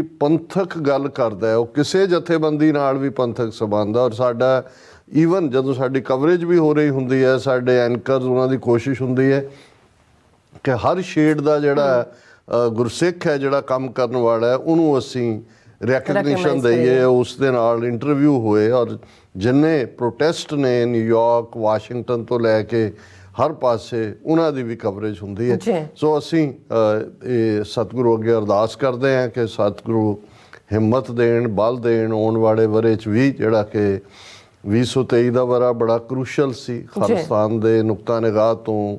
ਇਹ ਇੱਕ 39 ਸਾਲਾਂ ਦੀ ਜੇ ਸਟਰਗਲ, ਜੂਨ 84 ਨੂੰ ਕੱਟ ਆਫ ਡੇਟ ਰੱਖ ਕੇ ਗੱਲ ਕਰੀਏ ਤਾਂ ਫਿਰ ਇਸ ਵਰ੍ਹੇ ਦੀ ਖਾਸ ਅਹਿਮੀਅਤ ਹੈ। ਪਰ ਉਸ ਦੀ ਗੱਲ ਕਰਨ ਤੋਂ ਪਹਿਲਾਂ ਅਸੀਂ ਗਲੋਬਲੀ ਇੱਕ ਵਰਲਡ ਆਈ ਵਿਊ ਜ਼ਰੂਰ ਲੈਣਾ ਚਾਹਾਂਗੇ, ਕਿਉਂਕਿ ਅਲਟੀਮੇਟਲੀ 30-35 ਮਿਲੀਅਨ ਸਿੱਖ ਨੇਸ਼ਨ, ਆਲਮੋਸਟ 8 ਬਿਲੀਅਨ ਤੋਂ ਜ਼ਿਆਦਾ ਦੀ ਇਸ ਪਾਪੂਲੇਸ਼ਨ ਦੇ ਇਸ ਪਲੈਨਟ ਦੇ ਉੱਤੇ ਇੱਕ ਅਸੀਂ ਛੋਟਾ ਹਿੱਸਾ ਹੈ। ਔਰ ਇਹੀ ਬੇਸ਼ੱਕ ਸਾਡੀ ਹੋਂਦ ਤੋਂ ਲੈ ਕੇ 555 ਵਰ੍ਹਿਆਂ 'ਚ ਇਹ ਵਰ੍ਹਾ ਗੁਰੂ ਨਾਨਕ ਪਾਤਸ਼ਾਹ ਦੇ ਪ੍ਰਕਾਸ਼ ਨਾਲ ਹੀ ਜੁੜਿਆ ਹੋਇਆ ਨਾਨਕਸ਼ਾਹੀ ਕੈਲੰਡਰ ਦੀ ਸ਼ੁਰੂਆਤ ਹੈ, 555ਵਾਂ ਵਰ੍ਹਾ।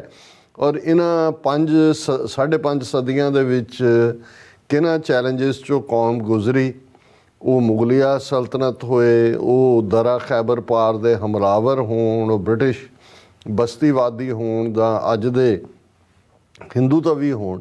ਪਰ ਇਸ ਸਭ ਦੇ ਬਾਵਜੂਦ ਜੇ ਇਹ ਕਹਿਣਾ ਹੋਏ ਕਿ ਸਿੱਖ ਧਰਮ ਦੀਆਂ ਵੈਲਿਊਜ਼ ਦੇ ਵਿੱਚ, ਉਸ ਦੀਆਂ ਕੋਰ ਵੈਲਿਊਜ਼ ਦੇ ਵਿੱਚ, ਜਦੋਂ ਅਸੀਂ ਅਰਦਾਸ ਦੇ ਅਖੀਰਲੇ 5 ਲਫ਼ਜ਼ ਕਹਿੰਦੇ ਹਾਂ, ਇਸ ਗੱਲ ਦਾ ਧਿਆਨ ਰਹੇ ਕਿ ਇਹ ਕੋਈ ਗੁਰਬਾਣੀ ਦੀ ਤੁਕ ਨਹੀਂ ਹੈ। ਬਿਲਕੁਲ, ਇਹ 5 ਜਿਹੜੇ ਸਾਡੇ ਆਸ਼ੇ ਨੇ, ਜਿਹੜੀ ਸਾਡੀ ਮਿਸ਼ਨ ਸਟੇਟਮੈਂਟ ਹੈ। ਜਦੋਂ ਵੀ ਇੱਥੇ ਤੁਸੀਂ ਕੋਈ ਨਾਨ ਪ੍ਰੋਫਿਟ ਦੇ ਲਈ ਅਪਲਾਈ ਕਰਦੇ ਹੋ ਕਿਸੇ ਸੰਸਥਾ ਦੇ, ਤਾਂ ਤੁਹਾਡੀ ਮਿਸ਼ਨ ਸਟੇਟਮੈਂਟ ਹੁੰਦੀ ਹੈ ਵੀ ਤੁਸੀਂ ਕੀ ਕਰਨਾ। ਔਰ ਉਹ ਸਾਡੀ ਮਿਸ਼ਨ ਸਟੇਟਮੈਂਟ ਦੁਨੀਆ ਭਰ 'ਚ ਜਿੱਥੇ ਵੀ ਸਾਡੇ ਨਿਸ਼ਾਨ ਝੂਲਦੇ ਨੇ, ਜਾਂ ਜਿੱਥੇ ਕੱਲਾ ਕੋਈ ਸਿੱਖ ਬੀਬੀ ਸਿੰਘ ਹੈ, ਉਹ ਜਦੋਂ 2 ਵੇਲੇ ਅਰਦਾਸ ਕਰਦਾ ਹੈ ਤੇ ਇਹ 5 ਲਫ਼ਜ਼ ਆਪਣੀ ਮਿਸ਼ਨ ਸਟੇਟਮੈਂਟ ਦੇ ਉਹ ਐਲਾਨਦਾ ਹੈ, ਨਾਨਕ ਨਾਮ ਚੜ੍ਹਦੀ ਕਲਾ ਤੇਰੇ ਭਾਣੇ ਸਰਬੱਤ ਦਾ ਭਲਾ। ਹੁਣ ਇਹਦੇ ਲਿਖਾਰੀ ਗੁਰੂ ਨਾਨਕ ਸਾਹਿਬ ਨਹੀਂ ਨੇ, ਕਿਉਂਕਿ ਜਦੋਂ ਅਸੀਂ ਗੁਰਬਾਣੀ ਦੀ ਤੁਕ ਕਹਿੰਦੇ ਆ, ਨਾਨਕ ਲਫ਼ਜ਼ 6 ਗੁਰੂ ਸਾਹਿਬਾਨ ਦੀ ਬਾਣੀ ਦੇ ਨਾਲ ਲੱਗਦਾ, ਪਰ ਇਹ ਗੁਰਬਾਣੀ ਨਹੀਂ ਹੈ। ਇਹ ਹੈ ਕਿ ਭਾਈ ਅਸੀਂ ਜਿਹੜਾ ਸ਼ਰਨ ਤੁਮਾਰੀ ਆਇਓ ਨਾਨਕ ਕੇ ਪ੍ਰਭ ਸਾਥ, ਕਿ ਫਿਰਤ ਪ੍ਰਭ ਆਇਆ ਪਰਿਆ ਤੋਸ਼। ਅਸੀਂ ਆਏ ਹਾਂ ਗੁਰੂ ਨਾਨਕ ਦੀ ਉਂਗਲ ਫੜ ਕੇ, ਅਸੀਂ ਗੁਰੂ ਨਾਨਕ ਦੇ ਸਿੱਖ ਹਾਂ। ਔਰ ਗੁਰੂ ਨਾਨਕ ਦਾ ਰਸਤਾ ਜਿਹੜਾ ਇਸ ਨੂੰ ਹੀ ਅਸੀਂ ਆਪਣੇ ਜ਼ਿੰਦਗੀ ਦਾ ਅਸੀਂ ਸਿੱਖ ਹਾਂ, ਅਸੀਂ ਸੀਕਰ ਹੈ, ਉਸ ਸੱਚ ਦੇ ਢੂੰਡਾਊ ਹੈ। ਤੇ ਗੁਰੂ ਨਾਨਕ ਦੀ ਉਂਗਲ ਅਸੀਂ ਫੜੀ ਹੋਈ ਹੈ, ਕਿਉਂਕਿ ਗਿਆਨ ਧਿਆਨ ਕਿਛ ਕਰਮ ਨਾ ਜਾਣਾ, ਸਾਰ ਨਾ ਜਾਣਾ ਤੇਰੀ, ਸਭ ਤੇ ਵੱਡਾ ਸਤਿਗੁਰ ਨਾਨਕ ਜਿਨ ਕਲ ਰਾਖੀ ਮੇਰੀ। ਅਸੀਂ ਗੁਰੂ ਨਾਨਕ ਦੇ ਸਿੱਖ ਹਾਂ ਤੇ ਬਾਬੇ ਨੇ ਸਾਨੂੰ ਸਿਖਾਇਆ ਕਿ ਭਾਈ ਇਸ ਜੀਵਨ ਦੇ ਵਿੱਚ ਜੀਵਨ ਦਾ ਮਨੋਰਥ ਤਿਤ ਸਰਵਰੜੈ ਪਹਿਲੇ ਨਿਵਾਸਾ, ਪਾਣੀ ਪਾਵਕ ਤਿਨੈ ਕੀਆ, ਪੰਕਜ ਮੋਹ ਪਗ ਨਹੀਂ ਚਾਲੈ, ਹਮ ਦੇਖਾ ਤੈ ਡੂਬੀ ਅਲੇ, ਮਨ ਏਕ ਨ ਚੇਤਸ ਮੂੜ ਮਨਾ, ਹਰ ਬਿਸਰਤ ਤੇਰੇ ਗੁਣ ਗਲਿਆ। ਕਿ ਜਿੰਨੇ ਗੁਣ ਦੇ ਕੇ ਰੱਬ ਨੇ ਭੇਜਿਆ, ਜੇ ਰੱਬ ਭੁੱਲ ਜਾਏ, ਉਹਦਾ ਨਾਮ ਯਾਦ ਨਾ ਆਏ, ਉਸ ਦੇ ਸਿਮਰਨ ਵਿੱਚ ਨਾ ਜੁੜੀਏ, ਤੇ ਜਿਹੜੇ ਗੁਣ ਨੇ ਉਹ ਵੀ ਔਗਣ ਬਣ ਜਾਂਦਾ। ਹਰ ਬਿਸਰਤ ਤੇਰੇ ਗੁਣ ਗਲਿਆ, ਉਹ ਗੁਣ ਗਲ ਜਾਂਦੇ ਨੇ। ਔਰ ਇਹਦੇ 'ਚ ਵੀ ਕਿਉਂਕਿ ਜਦੋਂ ਬੰਦਾ ਆਪਣੇ ਮਗਰੂਰ ਹੋ ਕੇ ਆਪਣੇ ਢੰਗ ਦੇ ਨਾਲ ਜਿਉਣਾ ਚਾਹੁੰਦਾ, ਤੇ ਫਿਰ ਇਹ ਹੁੰਦਾ ਕਿ ਭਾਈ ਜਦੋਂ ਰੱਬ ਭੁੱਲਦਾ ਤੇ ਫਿਰ ਨਾਲ ਦੀ ਨਾਲ ਖੁਆਰੀ ਹੁੰਦੀ ਹੈ। ਕਿ ਜਦੋਂ ਇਹ ਖੁਆਰੀ ਦਾ ਸਫ਼ਰ ਕਿਸੇ ਦਾ ਸ਼ੁਰੂ ਹੋਏ ਤੇ ਉਦੋਂ ਇਹ ਸਮਝੋ ਕਿ ਭਾਈ ਕਿਤੇ ਨਾ ਕਿਤੇ ਜਿਹੜਾ ਅਸੀਂ ਭੁੱਲੇ ਹਾਂ। ਔਰ ਇਹੀ ਕਿ ਵੀ ਜਿਸ ਨੂੰ ਆਪ ਖੁਆਏ ਕਰਤਾ ਖਸ ਲੈ ਚੰਗਿਆਈ, ਕਿ ਜਿਹਨੂੰ ਰੱਬ ਖੁਆਰ ਕਰਨ ਤੇ ਆ ਜਾਏ, ਉਹਦੀ ਜਿਹੜੀ ਚੰਗਿਆਈ ਹੁੰਦੀ ਹੈ, ਉਹਦੇ ਚੰਗੇ ਗੁਣ ਨੇ ਉਹ ਮਾਈਨਸ ਹੋ ਜਾਂਦੇ ਨੇ। ਸੋ ਅਸੀਂ ਨਾਨਕ ਦੇ ਸਿੱਖ, ਉਸ ਨਾਮ ਦਾ ਸਹਾਰਾ, ਤੇ ਨਾਮ ਦੇ ਸਹਾਰੇ ਨੇ ਸਾਨੂੰ ਸਿਖਾਇਆ ਚੜ੍ਹਦੀ ਕਲਾ। ਔਰ ਮੈਨੂੰ ਯਾਦ ਹੈ ਡਾਕਟਰ ਸਿੰਥੀਆ, ਜਿਨ੍ਹਾਂ ਦੇ ਨਾਲ fighting for faith and nation, dialogues with Sikh militants project 4-5 ਸਾਲ ਉਹਨਾਂ ਦੇ ਨਾਲ ਮੈਨੂੰ ਕੰਮ ਕਰਨ ਦਾ ਮੌਕਾ ਮਿਲਿਆ। ਤੇ ਜਦੋਂ ਅਸੀਂ ਕਿਤੇ ਵੀ ਜਾਣਾ ਮਿਲਣਾ, ਇੱਕ ਨੇ ਦੂਜੇ ਨੂੰ ਕਹਿਣਾ ਕੀ ਹਾਲ ਹੈ, ਉਹਨੇ ਕਹਿਣਾ ਚੜ੍ਹਦੀ ਕਲਾ। ਉਹਨੇ ਪਹਿਲੇ 2-3 ਦਿਨ ਬਾਅਦ ਪੁੱਛਿਆ ਕਿ ਵਾਟ ਇਜ਼ ਦਿਸ ਚੜ੍ਹਦੀ ਕਲਾ। ਮੈਂ ਕਿਹਾ ਜੀ ਅੰਗਰੇਜ਼ੀ 'ਚ ਤਾਂ ਜਿਹੜਾ ਅਸੀਂ ਕਲੋਜ਼ੈਸਟ ਆ ਸਕਦੇ ਹਾਂ ਥੰਬਸ ਅਪ। ਮੈਂ ਕਿਹਾ ਪਰ ਇਹ ਥੰਬਸ ਅਪ ਵੀ ਐਕਸਪਲੇਨ ਨਹੀਂ ਕਰਦਾ। ਇਹ ਚੜ੍ਹਦੀ ਕਲਾ ਦੀ ਫੀਲਿੰਗ ਗੁਰੂ ਨਾਨਕ ਦਾ ਸਿੱਖ ਹੀ ਸਮਝ ਸਕਦਾ ਹੈ ਕਿ ਉਸ ਨੇ ਜਦੋਂ ਆਪਣਾ ਆਪਾ ਗੁਰੂ ਦੇ ਹਵਾਲੇ ਕਰ ਦਿੱਤਾ ਤਾਂ ਫਿਰ ਉਸ ਦੀ ਸਟੇਜ ਆਫ ਮਾਈਂਡ ਕੀ ਹੈ। ਔਰ ਅਸੀਂ ਜਿਸ ਹਫਤੇ 'ਚੋਂ ਗੁਜ਼ਰੇ ਹਾਂ, ਇਸ ਸ਼ਹੀਦੀ ਹਫਤੇ 'ਚੋਂ ਮੈਨੂੰ ਖੁਸ਼ੀ ਵੀ ਹੋਈ ਜਾਂ ਹੁੰਦੀ ਹੈ ਜਦੋਂ ਮੈਂ ਦੇਖਦਾ ਕਿ ਦੁਨੀਆ ਭਰ 'ਚ ਹੌਲੀ ਜਿਹੜੇ ਟੁੱਟੇ ਹੋਏ ਵੀ ਸੀ, ਭੱਜੇ ਹੋਏ ਵੀ ਸੀ, ਦੂਰ ਵੀ ਗਏ ਸੀ, ਉਹਨਾਂ ਨੂੰ ਇਹ ਅਹਿਸਾਸ ਜ਼ਰੂਰ ਆਉਂਦਾ ਹੈ ਇੱਥੇ ਆ ਕੇ ਕਿ ਭਾਈ ਜਿੱਥੇ ਕਦੇ ਦੀਵਾਰਾਂ 'ਚ ਚਿਣ ਜਾਣ ਦੇ ਫਤਵੇ ਨੇ, ਉੱਥੇ ਹੀ ਫਿਰ 6 ਸਾਲ ਬਾਅਦ ਫਤਿਹ ਦਾ ਝੰਡਾ ਗੱਡਿਆ ਜਾਂਦਾ। ਜਦੋਂ ਚਿਣੇ ਜਾਂਦੇ ਨੇ ਉਦੋਂ ਵੀ ਜਿਹੜਾ ਉਹ ਚੜ੍ਹਦੀ ਕਲਾ ਦੀ ਭਾਵਨਾ ਹੈ, ਜੈਕਾਰੇ ਹੀ ਗੂੰਜਦੇ ਨੇ, ਨਗਾਰੇ ਗੂੰਜਦੇ ਨੇ। ਤੇ ਜਦੋਂ ਫਿਰ ਫਤਿਹ ਹੁੰਦੀ ਹੈ, ਫਤਿਹ ਹੀ ਤਾਂ ਜੈਕਾਰੇ ਨਗਾਰੇ ਹੁੰਦੇ ਹੀ ਨੇ। ਸੋ ਇਹ ਚੜ੍ਹਦੀ ਕਲਾ 'ਚ ਰਹਿਣਾ ਔਰ ਇਹੀ ਸਾਡੀ ਤਾਕਤ ਹੈ। ਜੇ ਦੁਸ਼ਮਣ ਹਮੇਸ਼ਾ ਇਹ ਸਮਝਦਾ ਰਿਹਾ ਕਿ ਵੀ ਅਸੀਂ ਅੱਧੀ ਸਿੱਖ ਕੌਮ ਮਾਰ ਦਿੱਤੀ, ਜਦੋਂ ਵੱਡਾ ਘੱਲੂਘਾਰਾ ਆਇਆ ਇੱਕ ਦਿਨ 'ਚ ਅੱਧੀ ਸਿੱਖ ਕੌਮ ਮਾਰ ਦਿੱਤੀ। ਜੂਨ 84 ਸਾਡੀਆਂ ਅੱਖਾਂ ਸਾਹਮਣੇ ਗੁਜ਼ਰਿਆ ਕਿਸ ਹੱਦ ਤੱਕ ਜਾ ਕੇ ਕਿਵੇਂ ਉਹਨਾਂ ਨੇ ਇੱਕੋ ਵੇਲੇ 37 ਇਤਿਹਾਸਕ ਗੁਰਦੁਆਰਿਆਂ ਦੇ ਉੱਤੇ ਟੈਂਕਾਂ ਤੋਪਾਂ ਨਾਲ ਧਾਵਾ ਬੋਲਿਆ। ਪੰਜਾਬ ਦਾ ਪਿੰਡ ਜਿਹੜਾ ਉਹਨਾਂ ਨੇ ਉਹ ਇੱਕ ਕਤਲਗਾਹ ਬਣਾ ਦਿੱਤਾ ਔਰ ਉਹਨਾਂ ਨੇ ਸਮਝਿਆ ਕਿ ਵੀ ਨਹੀਂ, ਲੇਕਿਨ ਇਹ ਜਦੋਂ ਬੀਤਦਾ ਵੀ ਹੈ ਵੈਰਾਗ ਜ਼ਰੂਰ ਹੋਇਆ, ਰੋ ਵੀ ਹੈ, ਇੱਕ ਸਟੇਜ ਤੇ ਬੇਬਸੀ ਵੀ ਸੀ, ਪਰ ਸਿੱਖਾਂ ਨੇ ਚੜ੍ਹਦੀ ਕਲਾ ਨਹੀਂ ਛੱਡੀ ਹੈ। ਔਰ ਉਸੇ ਚੜ੍ਹਦੀ ਕਲਾ ਨੇ ਫਿਰ ਇੰਦਰਾ ਗਾਂਧੀ, ਜਨਰਲ ਵੈਦਿਆ ਨੂੰ ਜਦੋਂ ਆਪੋ ਆਪਣੇ ਟਿਕਾਣੇ ਪਹੁੰਚਾ ਦਿੱਤਾ ਤੇ ਖਾਲਸਾ ਫਿਰ ਉਸ ਧਰਤੀ ਦੇ ਉੱਤੇ ਗੂੰਜਿਆ। ਔਰ ਇਹੀ ਅੱਜ ਵੀ ਜਦੋਂ ਅਸੀਂ 39 ਸਾਲ ਬਾਅਦ ਇਹ ਗੱਲਬਾਤ ਕਰ ਰਹੇ ਹਾਂ ਕਿ ਇਹ ਖਾਲਸੇ ਦੇ ਚੜ੍ਹਦੀ ਕਲਾ ਦੇ ਬੋਲ ਹਰ ਦੁਨੀਆ ਭਰ ਦੇ ਵਿੱਚ ਜਿੱਥੇ ਨਿਸ਼ਾਨ ਝੂਲਦਾ ਉੱਥੇ 2 ਵੇਲੇ ਦੀ ਅਰਦਾਸ ਰਾਜ ਕਰੇਗਾ ਖਾਲਸਾ, ਆਕੀ ਰਹਿ ਨਾ ਕੋਈ। ਇਹ ਸਾਡਾ ਚੜ੍ਹਦੀ ਕਲਾ 'ਚ ਹੈ। ਤੇ ਦੁੱਖ ਵਾਲੀਆਂ ਘੜੀਆਂ 'ਚ ਵੀ ਉਹ ਨਿੱਜੀ ਜ਼ਿੰਦਗੀ 'ਚ ਆਏ, ਕੌਮ ਦੀਆਂ ਜ਼ਿੰਦਗੀਆਂ 'ਚ ਦੁਖਾਂਤ ਆਉਂਦੇ ਨੇ ਤੇਰੇ ਭਾਣੇ ਕਿ ਭਾਈ ਇਹ ਜੋ ਵੀ ਵਾਪਰ ਰਿਹਾ ਤੇਰੇ ਭਾਣੇ 'ਚ ਵਾਪਰ ਰਿਹਾ, ਕਿ ਜੋ ਕਰ ਰਹੇ ਹੈ ਤੂੰ ਹੀ ਕਰ ਰਿਹਾ ਹੈ। ਜੇ ਸੁਖ ਦੇ ਤਾਂ ਤੁਝੇ ਆਰਾਧੀ, ਦੁੱਖ ਵੀ ਤੁਝੇ ਧਿਆਈ, ਜੇ ਭੁੱਖ ਦੇ ਤਾਂ ਇਤ ਹੀ ਰਾਜਾਂ, ਦੁੱਖ ਵਿੱਚ ਸੁਖ ਮਨਾਈ। ਇਹ ਹੈ ਭਾਣੇ ਦੇ ਵਿੱਚ ਜਿਉਣਾ। ਔਰ ਜਿਹਨੂੰ ਭਾਣੇ ਦੇ ਵਿੱਚ ਜਿਉਣਾ, ਹੁਕਮ ਦੇ ਵਿੱਚ ਜਿਉਣਾ, ਜੀਵਨ ਜਾਚ ਤਾਂ ਇਹੀ ਹੈ। ਤੇ ਇਸ ਸਭ ਚੋਂ ਗੁਜ਼ਰਦਿਆਂ ਵੀ ਆਪਣੇ ਜੀਵਨ ਦੇ ਵਿੱਚ ਜਿਹੜਾ ਉਤਾਰ ਚੜਾਅ ਦੇਖਦੇ ਆਂ ਵੀ, ਕੌਮ ਦੀ ਜ਼ਿੰਦਗੀ 'ਚ ਚੈਲੰਜਸ ਦੇਖਦੇ ਆਂ ਵੀ, ਇਸ ਤੋਂ ਕਦੇ ਅੱਖ ਪਾਸੇ ਨਹੀਂ ਹੋਈ ਕਿ ਸਰਬੱਤ ਦਾ ਭਲਾ। ਕਿ ਹੇ ਵਾਹਿਗੁਰੂ ਜੀ ਜੰਤ ਸਭ ਸ਼ਰਨ ਤੁਮਾਰੀ, ਸਰਬ ਚਿੰਤ ਤੁਧ ਪਾਸੇ, ਜੋ ਤੁਧ ਭਾਵੈ ਸੋਈ ਚੰਗਾ, ਇੱਕ ਨਾਨਕ ਕੀ ਅਰਦਾਸ। ਕਿ ਸਾਰੀ ਕਾਇਨਾਤ ਲਈ ਜਦੋਂ ਗੁਰੂ ਅਮਰਦਾਸ ਆਪਣੀਆਂ ਬਾਹਾਂ ਉਲਾਰਦੇ ਨੇ ਕਿ ਜਗਤ ਜਲੰਦਾ ਰੱਖ ਲੈ ਆਪਣੀ ਕਿਰਪਾ ਧਾਰ, ਜਿਤ ਦੁਆਰੈ ਉਭਰੈ ਤਿੱਤੈ ਲਿਹੋ ਉਬਾਰ। ਸੋ ਜਦੋਂ ਮੈਂ ਇਹ ਕਹਿੰਦਾ ਵੀ ਸਿੱਖੀ ਦੇ ਵਿੱਚ ਨਫ਼ਰਤ ਦੀ ਕੋਈ ਥਾਂ ਨਹੀਂ ਹੈ। ਕਿਸੇ ਦੇ ਨਾਲ ਵੀ ਨਫ਼ਰਤ, ਵਿਰੋਧ ਸਿਰਫ ਇਸ ਲਈ ਕਿ ਕੋਈ ਸਾਨੂੰ ਚੰਗਾ ਨਾ ਲੱਗੇ ਜਾਂ ਕੋਈ ਹੋਰ ਕਾ। ਹਾਂ, ਜ਼ੁਲਮ ਨੂੰ ਵੰਗਾਰਨਾ, ਉਸ ਦੇ ਵੀ ਧਰਮ ਯੁੱਧ ਦੇ ਅਸੂਲ ਗੁਰੂ ਨੇ ਕਾਇਮ ਕੀਤੇ ਹੋਏ ਨੇ। ਇਹਦੇ ਬਾਵਜੂਦ ਜਿਹੜੀ ਹੈ ਦਇਆ, ਇਹ ਸਾਡੇ ਉਸ ਜੀਵਨ ਦਾ ਆਧਾਰ ਹੈ। ਗੁਰੂ ਸਾਹਿਬ ਨੇ ਯਾਦ ਦਹਾਨੀ ਕਰਵਾਈ ਕਿ ਭਾਈ ਇਹ ਜਿਹੜੀ ਦਇਆ, ਇਹ ਜਿਹੜਾ ਇਸ ਚੋਂ ਹੀ ਜਿਹੜਾ ਧਰਤੀ ਜਿਹੜੀ ਹੈ ਉਹ ਅਲਟੀਮੇਟਲੀ ਦਇਆ ਦੇ ਉੱਤੇ ਹੈ। ਕੰਪੈਸ਼ਨ ਦੇ ਧੌਲ ਧਰਮ, ਦਇਆ ਕਾ ਪੂਤ। ਕਿ ਭਾਈ ਜੇ ਤੁਸੀਂ ਧਰਮ ਦੀ ਗੱਲ ਕਰਨੀ ਹੈ, ਜਿਸ ਨੂੰ ਇੱਕ ਨੇ ਕਿਹਾ ਕਿ ਜੀ ਇਹ ਧੌਲ ਦੇ ਉੱਤੇ ਉਸ ਜਿਹੜਾ ਉਹ ਸਾਂਝ ਦੇ ਸਿਰਾਂ ਦੇ ਉੱਤੇ ਜਾਂ ਉਹਦੇ ਬੌਲਦ ਦੇ ਸਿੰਘਾਂ ਤੇ ਹੈ, ਗੁਰੂ ਸਾਹਿਬ ਨੇ ਕਿਹਾ ਵੀ ਨਹੀਂ, ਇਹ ਜਿਹੜਾ ਧਰਮ ਹੈ ਇਹ ਦਇਆ ਕਾ ਪੂਤ ਹੈ, ਇਹ ਚਾਈਲਡ ਆਫ ਕੰਪੈਸ਼ਨ ਹੈ। ਕਿ ਜੇ ਕੰਪੈਸ਼ਨ ਨਹੀਂ ਹੈ, ਦਇਆ ਨਹੀਂ ਹੈ ਤੇ ਧਰਮ ਨਾਂ ਦੀ ਕੋਈ ਚੀਜ਼, ਬਾਕੀ ਫਿਰ ਸਭ ਫਰਾਡ ਹੈ, ਰਿਚੁਅਲਿਜ਼ਮ ਹੈ।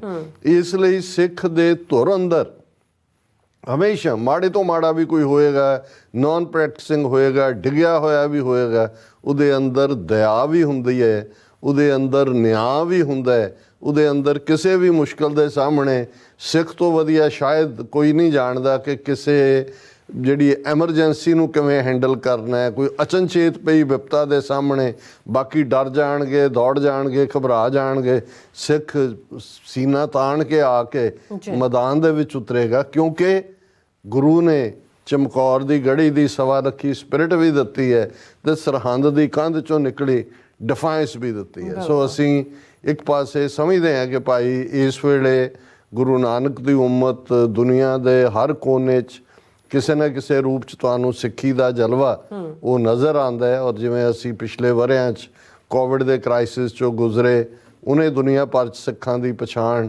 ਆਸਟ੍ਰੇਲੀਆ ਦੇ ਹਵਾਲੇ ਨਾਲ, ਉਹ ਵਾਈਲਡ ਫਾਇਰਸ ਹੋਣ, ਫਲੱਡਸ ਹੋਣ, ਔਰ ਇਹ ਸਾਰਾ ਪਾਰਟ ਹੋਏ, ਇਸ 'ਚ ਵੀ ਜਿਹੜੀ ਹੈ ਸਿੱਖਾਂ ਨੇ ਆਪਣੀ ਪਛਾਣ ਵੀ ਬਣਾਈ ਹੈ। ਔਰ ਇਸ ਸਾਰੇ ਵਰ੍ਹੇ ਦੇ ਵਿੱਚ ਜੇ ਦੁਨੀਆ ਦੇ ਸਭ ਤੋਂ ਵੱਡੇ ਕ੍ਰਾਈਸਿਸ ਦੇਖੋ ਕਿ ਬਈ ਜੇ 10 ਕ੍ਰਾਈਸਿਸ ਜਿਨ੍ਹਾਂ 'ਚੋਂ ਦੁਨੀਆ ਗੁਜ਼ਰੀ, ਉਹਨਾਂ 'ਚ ਜੇ ਸਭ ਤੋਂ ਵੱਡਾ ਕ੍ਰਾਈਸਿਸ ਨੰਬਰ 1 ਤੇ ਮੈਂ ਹੋਰਨਾਂ ਦਾ ਵੀ ਦੇਖ ਰਿਹਾ ਸੀ, ਉਹ ਕਲਾਈਮੇਟ ਚੇਂਜ। ਔਰ ਮੈਂ ਇਹਦੀ ਇੱਕ ਰਿਪੋਰਟ ਦੇਖ ਰਿਹਾ ਸੀ ਕਿ ਆਲਮੋਸਟ 1.25 ਲੱਖ ਸਾਲ ਦੇ ਪੀਰੀਅਡ 'ਚ ਜਿਹੜਾ ਇਹ 2023 ਦਾ ਸਾਲ ਸੀ, ਇਹ ਸਭ ਤੋਂ ਗਰਮ ਦਿਨ ਸੀ, ਹੌਟੈਸਟ ਡੇ। ਔਰ ਅੱਜ ਹੀ ਮੈਂ ਜਦੋਂ ਆ ਰਿਹਾ ਸੀ ਤੇ ਦੋ ਸੱਜਣ ਵਾਈਟ ਅਮਰੀਕਨਸ, ਉਹਨਾਂ ਦੇ ਨਾਲ ਗੁਫ਼ਤਗੂ ਹੋ ਰਹੀ ਸੀ ਤੇ ਮੈਂ ਤਾਂ ਜਿਵੇਂ ਹੁਣ ਅਮਰੀਕਨਾਂ ਨਾਲ ਜਦੋਂ ਤੁਸੀਂ ਕ੍ਰਿਸਮਸ ਲੰਘ ਜਾਏ ਤੇ ਨਵਾਂ ਸਾਲ ਆਏ ਤਾਂ ਤੁਸੀਂ ਇੱਥੋਂ ਹੀ ਸ਼ੁਰੂ ਕਰ ਦਿਓ we no white Christmas this time, dry Christmas even not ਹੁੰਦਾ। ਤੇ ਉਹ ਦੂਸਰਾ ਕਹਿੰਦਾ yes snow will come in February now. ਸੋ ਫਿਰ ਦੂਸਰਾ ਕਹਿਣ ਲੱਗਾ ਆਲ ਬਲਡੀ ਕਲਾਈਮੇਟ ਚੇਂਜ। ਮੈਂ ਕਿਹਾ ਜੀ ਅਸੀਂ ਤਾਂ ਡਿਨਾਇਲ 'ਚ ਹੀ ਰਹੇ, ਸਾਡਾ ਇੱਕ ਵੱਡਾ ਹਿੱਸਾ ਜਦੋਂ ਇਹ ਉਹਨਾਂ ਇਸ ਫੀਲਡ ਦੇ ਲੋਕ ਕਹਿੰਦੇ ਨੇ ਕਿ ਜੀ ਗਲੇਸ਼ੀਅਰ ਮੈਲਟ ਹੋ ਰਹੇ ਨੇ, ਵੈਦਰ ਚੇਂਜ ਹੋ ਰਿਹਾ। ਔਰ ਮੈਂ ਜਦੋਂ ਇਹ ਰਿਪੋਰਟ ਦੇਖੀ ਕਿ ਭਾਈ ਇਹ 1.25 ਲੱਖ ਸਾਲ ਦੇ ਵਿੱਚ ਕਦੇ ਵੀ ਗਲੋਬਲ ਟੈਂਪਰੇਚਰ ਇੰਨਾ ਹਾਈ ਨਹੀਂ ਹੋਇਆ ਜਿੰਨਾ ਕਿ ਇਹ ਹੋਇਆ। ਔਰ ਇਹ ਇਸ ਸਾਰੇ ਦੇ ਵਿੱਚ ਹਾਲਾਂ ਪੈਰਿਸ ਐਗਰੀਮੈਂਟ ਵੀ ਹੋਇਆ, ਦੂਸਰਾ ਵੀ ਹੋਇਆ, ਔਰ ਇਸ ਦਾ ਹੀ ਨਤੀਜਾ ਕਿਉਂਕਿ ਜਿਸ ਲੈਵਲ ਦਾ ਇਹ ਕ੍ਰਾਈਸਿਸ ਹੈ ਕਲਾਈਮੇਟ ਚੇਂਜ ਦਾ, ਐਕਸਟ੍ਰੀਮ ਵੈਦਰ ਅਰਾਊਂਡ ਦਾ ਗਲੋਬ, ਉਸ 'ਚੋਂ ਫਿਰ ਹਿਸਟੋਰੀਕਲ ਵਾਈਲਡ ਫਾਇਰਸ, ਜਿਹੜੀਆਂ ਵਾਈਲਡ ਫਾਇਰਸ ਇਸ ਵਾਰ ਸੀ, ਫਿਰ ਐਕਸਟ੍ਰੀਮ ਡਰਾਟ, ਕਿਸੇ ਥਾਂ ਦੇ ਉੱਤੇ ਪੂਰੀ ਤਰ੍ਹਾਂ ਸੋਕਾ ਐਂਡ ਰਿਕਾਰਡ ਫਲੱਡਿੰਗ। ਇਹ ਇਕੱਲਾ ਇਹ ਨਹੀਂ ਜੀ ਗਰਮੀ ਲੱਗੀ ਤੁਹਾਡੇ ਪੱਖੇ ਦਾ ਬਿੱਲ ਜ਼ਿਆਦਾ ਆ ਗਿਆ, ਇਹ ਨਹੀਂ ਹੈ। ਇਹ ਜਿਹੜੀਆਂ ਵੱਡੀਆਂ 3 ਚੀਜ਼ਾਂ ਨੇ ਕਿ ਇਸ ਨੇ ਵਾਈਲਡ ਫਾਇਰਸ ਨੂੰ, ਇਸ ਦੇ ਨਾਲ ਜਿਹੜਾ ਸੋਕੇ, ਡਰਾਟ ਔਰ ਫਿਰ ਫਲੱਡਿੰਗ, ਔਰ ਇਸ ਦੇ ਉੱਤੇ ਹੀ ਉਹਨਾਂ ਨੇ ਟਰਮ ਯੂਜ਼ ਕੀਤੀ ਹੈ ਕਿ ਕਦੇ ਇਹ ਆਬਸਕਿਓਰ ਫਰੇਜ਼ ਸੀ ਵੈਟ ਬਲਬ ਟੈਂਪਰੇਚਰ, ਪਰ ਹੁਣ ਇਹ ਡੇ ਟੂ ਡੇ ਜਿਹੜਾ ਹੈ ਉਹ ਆ ਗਿਆ ਸਾਹਮਣੇ। ਔਰ ਹੁਣ ਸੋਲਰ ਪਾਵਰ, ਵਿੰਡ, ਇਹ ਸਾਰੇ ਪਾਰਟ ਇਸ ਦੇ ਉੱਤੇ ਡਿਸਕਸ ਹੁੰਦਾ। ਸੋ ਸਭ ਤੋਂ ਵੱਡਾ ਚੈਲੰਜ ਜਿਹੜਾ ਇਨਸਾਨੀਅਤ ਦੇ ਪੱਖ ਤੋਂ, ਟੋਟਲ ਹਿਊਮੈਨਿਟੀ ਦੇ ਪੱਖ ਤੋਂ ਗਲੋਬਲੀ ਆਇਆ, ਇਹ ਜਿਹੜਾ ਗਲੋਬਲ ਟੈਂਪਰੇਚਰ, ਉਹਨੇ ਇਹ ਸਾਰੇ ਰਿਕਾਰਡ ਸ਼ੈਟਰ ਕੀਤੇ। ਔਰ ਸੈਕੰਡਲੀ ਜਦੋਂ ਅਸੀਂ ਅੱਜ ਵੀ ਗੱਲ ਕਰ ਰਹੇ ਹਾਂ ਇਸ ਵੇਲੇ ਗਜ਼ਾ, ਜਿਸ ਦੇ ਵਿੱਚ 7 ਅਕਤੂਬਰ ਨੂੰ ਜਦੋਂ ਹਮਾਸ ਨੇ ਇਜ਼ਰਾਈਲੀ ਟੈਰੀਟਰੀ ਦੇ ਵਿੱਚ ਅਟੈਕ ਕਰਕੇ ਉਹਨਾਂ ਦਾ 1300-1400 ਬੰਦਾ ਮਾਰ ਦਿੱਤਾ, 300-400 ਚੁੱਕ ਲਿਆ। ਔਰ ਉਦੋਂ ਤੋਂ ਆਲਮੋਸਟ 2.5 ਮਹੀਨੇ ਤੋਂ ਸ਼ੁਰੂ ਹੋਇਆ ਉਹ ਕਹਿਰ। ਇਸ ਵੇਲੇ ਇੱਕ ਅੰਦਾਜ਼ੇ ਮੁਤਾਬਕ 21-22 ਹਜ਼ਾਰ ਫਲਸਤੀਨੀ ਮਾਰੇ ਜਾ ਚੁੱਕੇ ਨੇ ਗਜ਼ਾ ਦੇ ਵਿੱਚ, 3 ਗੁਣਾ ਜ਼ਿਆਦਾ ਇਸ ਤੋਂ ਜ਼ਖਮੀ ਨੇ, ਲੱਖਾਂ ਜਿਹੜੇ ਨੇ, ਲੱਖ ਜਿਹੜਾ ਉਹਨਾਂ 'ਚ ਰਾਦਰ ਮਿਲੀਅਨ ਦੇ ਨੇੜੇ ਤੇੜੇ ਜਿਹੜਾ ਹੈ ਉਹ ਜਦੋਂ ਤੱਕ ਇਹਨਾਂ ਨੇ ਕੰਪਲੀਟ, ਹਾਲਾਂਕਿ ਗੱਲਬਾਤ ਚੱਲ ਰਹੀ ਹੈ ਫਿਰ ਸੈਕੰਡ ਟਾਈਮ ਸੀਜ਼ ਫਾਇਰ ਦੀ ਵੀ, ਲੇਕਿਨ ਹੋਪਫੁਲੀ ਇਹ ਰੁਕਣਾ ਚਾਹੀਦਾ। ਲੇਕਿਨ ਇਹ ਵੱਡਾ ਕ੍ਰਾਈਸਿਸ ਹੈ ਔਰ ਇਸ ਵੇਲੇ ਦੁਨੀਆ ਦੇ ਵਿੱਚ ਇੱਕ ਵੱਡੀ ਰਿਜ਼ੈਂਟਮੈਂਟ ਹੈ, ਖਾਸ ਤੌਰ 'ਤੇ ਈਵਨ ਅਮਰੀਕਾ ਦੇ ਹਵਾਲੇ ਨਾਲ ਕੱਲ੍ਹ ਇੱਕ ਡੀਟੇਲਡ ਰਿਪੋਰਟ ਸੀ ਕਿ ਅਮਰੀਕਾ ਦੇ ਯੰਗਸਟਰਸ ਬਹੁਤ ਨਾਰਾਜ਼ ਨੇ ਬਾਈਡਨ ਐਡਮਿਨਿਸਟ੍ਰੇਸ਼ਨ 'ਤੇ ਕਿ ਇਹ ਉਹਨੂੰ ਨੈਤਨਯਾਹੂ ਨੂੰ ਰੋਕਣ ਲਈ ਕੋਈ ਕਾਰਗਰ ਕਾਰਵਾਈ ਨਹੀਂ ਕਰ ਰਿਹਾ। ਔਰ ਇਹ ਈਵਨ ਬਾਈਡਨ ਦੀ ਇਲੈਕਸ਼ਨ ਰਿਜ਼ਲਟਸ ਦੇ ਉੱਤੇ ਵੀ ਪ੍ਰਭਾਵ ਪਾ ਸਕਦਾ। ਅਸੀਂ ਹੋਪ ਕਰਦੇ ਹਾਂ ਵੀ ਇਹ ਜਿਹੜਾ ਕ੍ਰਾਈਸਿਸ 7 ਅਕਤੂਬਰ ਤੋਂ ਸ਼ੁਰੂ ਹੋਇਆ ਇਸ ਵੇਲੇ ਵਰਸਟ ਪਾਰਟ 'ਚ ਹੈ, ਇਹ ਇਸ ਵਰੇ ਦੇ ਐਂਡ ਤੋਂ ਦੇ ਨਾਲ ਜਾਂ ਅਗਲੇ ਵਰੇ ਦੀ ਸ਼ੁਰੂਆਤੀ ਦੌਰ 'ਚ ਇਹ ਰੁਕੇ।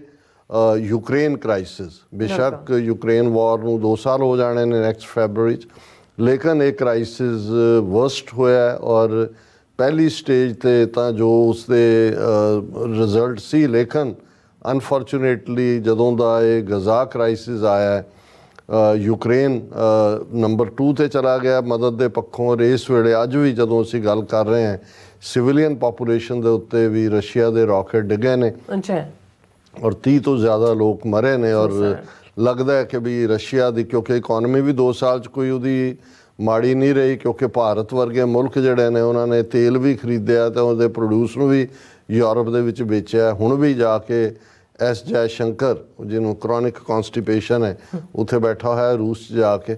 ਸੋ ਇਹ ਸਾਰਾ ਕ੍ਰਾਈਸਿਸ ਯੂਕਰੇਨ ਦੇ ਲੋਕਾਂ ਦਾ, ਮਿਲੀਅਨਸ ਜਿਹੜੇ ਨੇ ਉਹ ਉਜੜੇ ਨੇ, ਵਿਦਨ ਇੰਟਰਨਲੀ ਡਿਸਪਲੇਸਡ ਵੀ ਨੇ ਔਰ ਅਦਰਵਾਈਜ਼ ਵੀ ਜਿਹੜਾ ਉਹਨਾਂ ਦੇ ਲਈ ਵੀ ਅਸੀਂ ਅਰਦਾਸ ਕਰਦੇ ਹਾਂ, ਦੁਆ ਕਰਦੇ ਹਾਂ।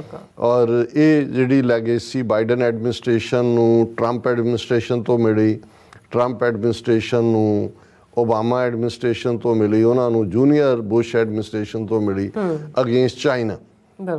ਸੋ ਜਿਹੜੀਆਂ ਅਮਰੀਕਾ ਚਾਈਨਾ ਟੈਂਸ਼ਨਸ ਨੇ ਉਹ ਅਜੇ ਵੀ ਸਿਮਰਿੰਗ ਨੇ। ਔਰ ਇਹਦੇ 'ਚ ਕੋਈ ਸ਼ੱਕ ਨਹੀਂ ਹੈ ਕਿ ਟੁਵਰਡਸ ਦਾ ਈਅਰ ਐਂਡ, ਜਦੋਂ ਕਿ ਅਮਰੀਕਾ ਦਾ ਸੈਕਟਰੀ ਆਫ ਸਟੇਟ 2 ਵਾਰ ਚਾਈਨਾ ਗਿਆ, ਸ਼ੀ ਜਿਨਪਿੰਗ ਅਮਰੀਕਾ ਦੇ ਸੱਦੇ ਤੇ ਇੱਥੇ ਆਏ, ਉਸ ਨੇ ਥੋੜ੍ਹਾ ਜਿਹਾ ਇਹਨੂੰ ਕਰਬ ਕੀਤਾ। ਪਰ ਇਨ ਬਿਟਵੀਨ ਇਸ ਸਾਲ 'ਚ ਅਸੀਂ ਦੇਖਿਆ, ਪਹਿਲਾਂ ਚਾਈਨਾ ਦਾ ਉਹ ਇੱਕ ਬੈਲੂਨ ਆ ਗਿਆ ਕਿ ਜੀ ਇਹ ਸਪਾਈ ਬੈਲੂਨ ਹੈ, ਉਹਨੂੰ ਡੇਗ ਲਿਆ। ਫਿਰ ਜਿਹੜਾ ਸਾਊਥ ਚਾਈਨਾ ਸੀ 'ਚ ਵੀਅਤਨਾਮ ਦੇ ਹਵਾਲੇ ਨਾਲ, ਫਿਲੀਪੀਨਸ ਦੇ ਹਵਾਲੇ ਨਾਲ, ਇੰਡੀਆ ਨੂੰ ਵੀ ਜਿਹੜਾ ਇਹ ਲੱਗਦਾ ਸੀ ਕਿ ਅਮਰੀਕਾ ਸਾਨੂੰ ਥਾਪੀ ਦੇ, ਤੇ ਉਹ ਅਮਰੀਕਾ ਨੇ ਚਾਈਨਾ ਨੂੰ ਇਸ ਮੁੱਦੇ ਦੇ ਉੱਤੇ ਵੀ ਘੂਰਨ ਦੀ ਕੋਸ਼ਿਸ਼ ਕੀਤੀ। ਪਰ ਅਸੀਂ ਇਹ ਸਮਝਦੇ ਹਾਂ ਕਿ ਵੀ ਇਹ ਸਾਰੇ ਪੀਰੀਅਡ ਦੇ ਵਿੱਚ ਹੁਣ ਜਦੋਂ ਇਹ ਅਸੀਂ ਈਅਰ ਐਂਡ ਵੱਲ ਆਏ ਤੇ ਇਹ ਟੈਨਸ਼ਨਸ ਜਿਵੇਂ ਵਰੇ ਦੀ ਬਿਗਨਿੰਗ 'ਚ ਸੀ ਕਿ ਕਿਤੇ ਨਾ ਕਿਤੇ ਇੱਕ ਡਾਇਰੈਕਟ ਕ੍ਰਾਈਸਿਸ ਨਾ ਪੈਦਾ ਹੋਏ, ਉਹ ਜਿਹੜਾ ਉਹ ਜ਼ੀਰੋ ਡਾਊਨ ਹੋਇਆ। ਹੁਣ ਜਿਹੜਾ ਜਦੋਂ ਅਸੀਂ ਗੱਲ ਕਰਦੇ ਹਾਂ ਆਰਟੀਫਿਸ਼ੀਅਲ ਇੰਟੈਲੀਜੈਂਸ ਦੀ, ਇੱਕ ਬੜੀ ਸੀਰੀਅਸ ਡਿਬੇਟ ਤੇ ਮੈਂ ਦੇਖ ਰਿਹਾ ਸੀ, ਜਿਹਦੇ 'ਚ ਇੱਕ ਸੱਜਣ ਨੂੰ ਪੁੱਛ ਰਿਹਾ ਕਿ ਵੀ ਆਉਣ ਵਾਲਾ ਫਿਊਚਰ ਤੁਸੀਂ ਕੀ ਦੇਖਦੇ ਹੋ ਹਿਊਮੈਨਿਟੀ ਦੇ ਐਂਗਲ ਤੋਂ। ਤੇ ਉਹਨੇ ਕਿਹਾ ਜੀ 3 ਥਿੰਗਸ ਇਨ ਫਿਊਚਰ। ਉਹਨੇ ਕਿਹਾ ਜੀ ਵਾਟ? ਕਹਿੰਦਾ artificial intelligence, artificial intelligence, artificial intelligence. ਮਤਲਬ ਇਹ ਹੈ ਕਿ ਵੀ ਜਿਹੜਾ ਜਿਵੇਂ ਅਸੀਂ ਪਿਛਲੇ 30 ਸਾਲਾਂ ਦੇ ਵਿੱਚ ਡਰਾਸਟਿਕ ਚੇਂਜ ਟੈਕਨੋਲੋਜੀ ਦੇ ਵਿੱਚ ਦੇਖੀ, ਕੰਪਿਊਟਰ ਔਰ ਫਿਰ ਇਨਫੋਰਮੇਸ਼ਨ ਟੈਕਨੋਲੋਜੀ ਦੇ ਥੱਲੇ IT, ਉਹਦੇ ਵੀ ਕਿੰਨਾ ਕੁਛ ਹੁੰਦਾ ਇੰਨਾ ਕੁਛ ਖਿਲਰ ਗਿਆ, ਡਿਜੀਟਲਾਈਜ਼ ਹੋ ਗਿਆ, ਦੂਜਾ ਹੋ ਗਿਆ। ਅਸੀਂ ਤਾਂ ਗਵਾਚੇ ਹੁੰਦੇ ਹਾਂ ਜੀ, ਤਾਂ ਅਸੀਂ ਕਿਤਾਬ ਹੀ ਲੱਭਦੇ ਹੁੰਦੇ ਹਾਂ ਵੀ ਕਿੱਥੋਂ ਪੜ੍ਹਨਾ ਇਹਨੂੰ। ਲੇਕਿਨ ਇਹ ਜਿਹੜੀ ਹੈ ਆਰਟੀਫਿਸ਼ੀਅਲ ਇੰਟੈਲੀਜੈਂਸ, ਇਹ ਬਹੁਤ ਵੱਡੀ ਗੇਮ ਚੇਂਜਰ ਹੈ।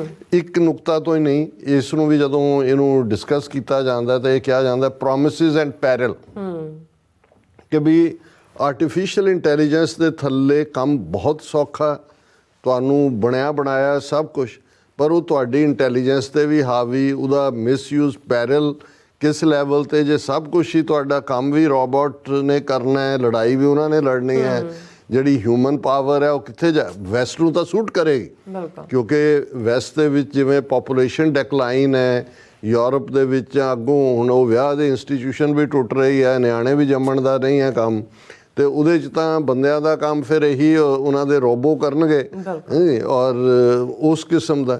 ਲੇਕਿਨ ਜੇ ਤੁਸੀਂ ਅਫਰੀਕਨ ਕੰਟੀਨੈਂਟ ਜਾਂ ਏਸ਼ੀਅਨ ਕੰਟੀਨੈਂਟ ਦੇ ਹਵਾਲੇ ਨਾਲ ਦੇਖੋ, ਜਿਹੜੇ ਅਜੇ 2-4 ਹੋਣ ਦੀ ਕੋਸ਼ਿਸ਼ ਕਰ ਰਹੇ ਨੇ ਕੰਪਿਊਟਰ ਔਰ ਇਸ ਦੂਸਰੀ ਸਾਰੀ ਚੀਜ਼ਾਂ ਦੇ ਨਾਲ, ਉਹਨਾਂ ਦੇ ਲਈ ਕਿਉਂਕਿ ਇਹ ਬਹੁਤ, ਔਰ ਇਹਦੇ 'ਚ ਵੀ ਜਿਹੜਾ ਕਿਸ ਲੈਵਲ 'ਤੇ ਜਾ ਕੇ ਇਹ ਕੀ ਕੁਛ ਨੈਗੇਟਿਵ ਕਰ ਸਕਦਾ ਹੈ। ਹੁਣ ਅਸੀਂ ਦੇਖ ਰਹੇ ਹਾਂ ਕਿ AI ਦਾ ਨਤੀਜਾ ਹੈ ਵੀ ਜਿਹਦੀ ਮਰਜ਼ੀ ਤੁਸੀਂ, ਅੱਗੇ ਤਾਂ ਫੋਟੋਸ਼ਾਪ ਤਾਂ ਫੜੀ ਜਾਂਦੀ ਸੀ, ਹੁਣ ਤੁਹਾਨੂੰ ਕਿਵੇਂ ਤੁਹਾਨੂੰ ਕੱਪੜਿਆਂ 'ਚ ਹੀ ਬਿਨਾਂ ਕੱਪੜੇ ਕਰ ਦੇਣਗੇ, ਕਿਹਦਾ ਕੀ ਇਸਤੇਮਾਲ ਹੁੰਦਾ ਹੈ, ਕਿਸ ਲੈਵਲ 'ਤੇ ਹੈ।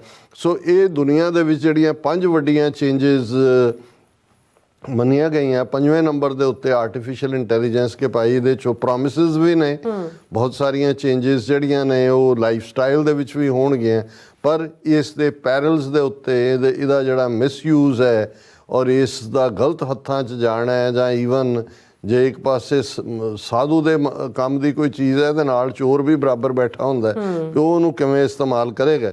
ਔਰ ਇਸ ਦੇ ਨਾਲ ਕਿਉਂਕਿ ਜੋ ਕੁਛ ਗਜ਼ਾ 'ਚ ਹੋ ਰਿਹਾ ਜਾਂ ਯੂਕਰੇਨ 'ਚ ਹੋ ਰਿਹਾ, ਬਹੁਤ ਵਾਰੀ ਅਫਰੀਕਾ 'ਚ ਕੀ ਹੋਇਆ ਜਾਂ ਕੀ ਹੁੰਦਾ ਹੈ ਉਹ ਪਤਾ ਨਹੀਂ। ਈਵਨ ਮੈਂ ਆਪਣੇ ਹਵਾਲੇ ਨਾਲ ਵੀ ਗੱਲ ਕਰਦਾ ਵੀ ਸਾਨੂੰ ਕੋਈ ਬਹੁਤ ਹੋਏ ਇੰਟਰਸਟ ਹੁੰਦਾ ਹੈ। ਹੁਣ ਰਵਾਂਡਾ ਜਿੱਥੇ ਮਿਲੀਅਨਸ ਮਾਰੇ ਗਏ, ਜਿਸ ਲੈਵਲ ਦਾ ਜੈਨੋਸਾਈਡ ਹੋਇਆ, ਇਥੋਪੀਆ 'ਚ ਹੁੰਦਾ ਸੀ ਕਿੰਨੇ ਲੋਕ ਮਰ ਗਏ, ਭੁੱਖ ਨਾਲ ਮਰ ਗਏ, ਕੀ ਹੈ। ਹੁਣ ਇਸ ਵੇਲੇ ਈਵਨ ਸੁਡਾਨ ਦੇ ਵਿੱਚ ਇੱਕ ਵਰਸਟ ਕਿਸਮ ਦੀ ਸਿਵਲ ਵਾਰ ਚੱਲ ਰਹੀ ਹੈ।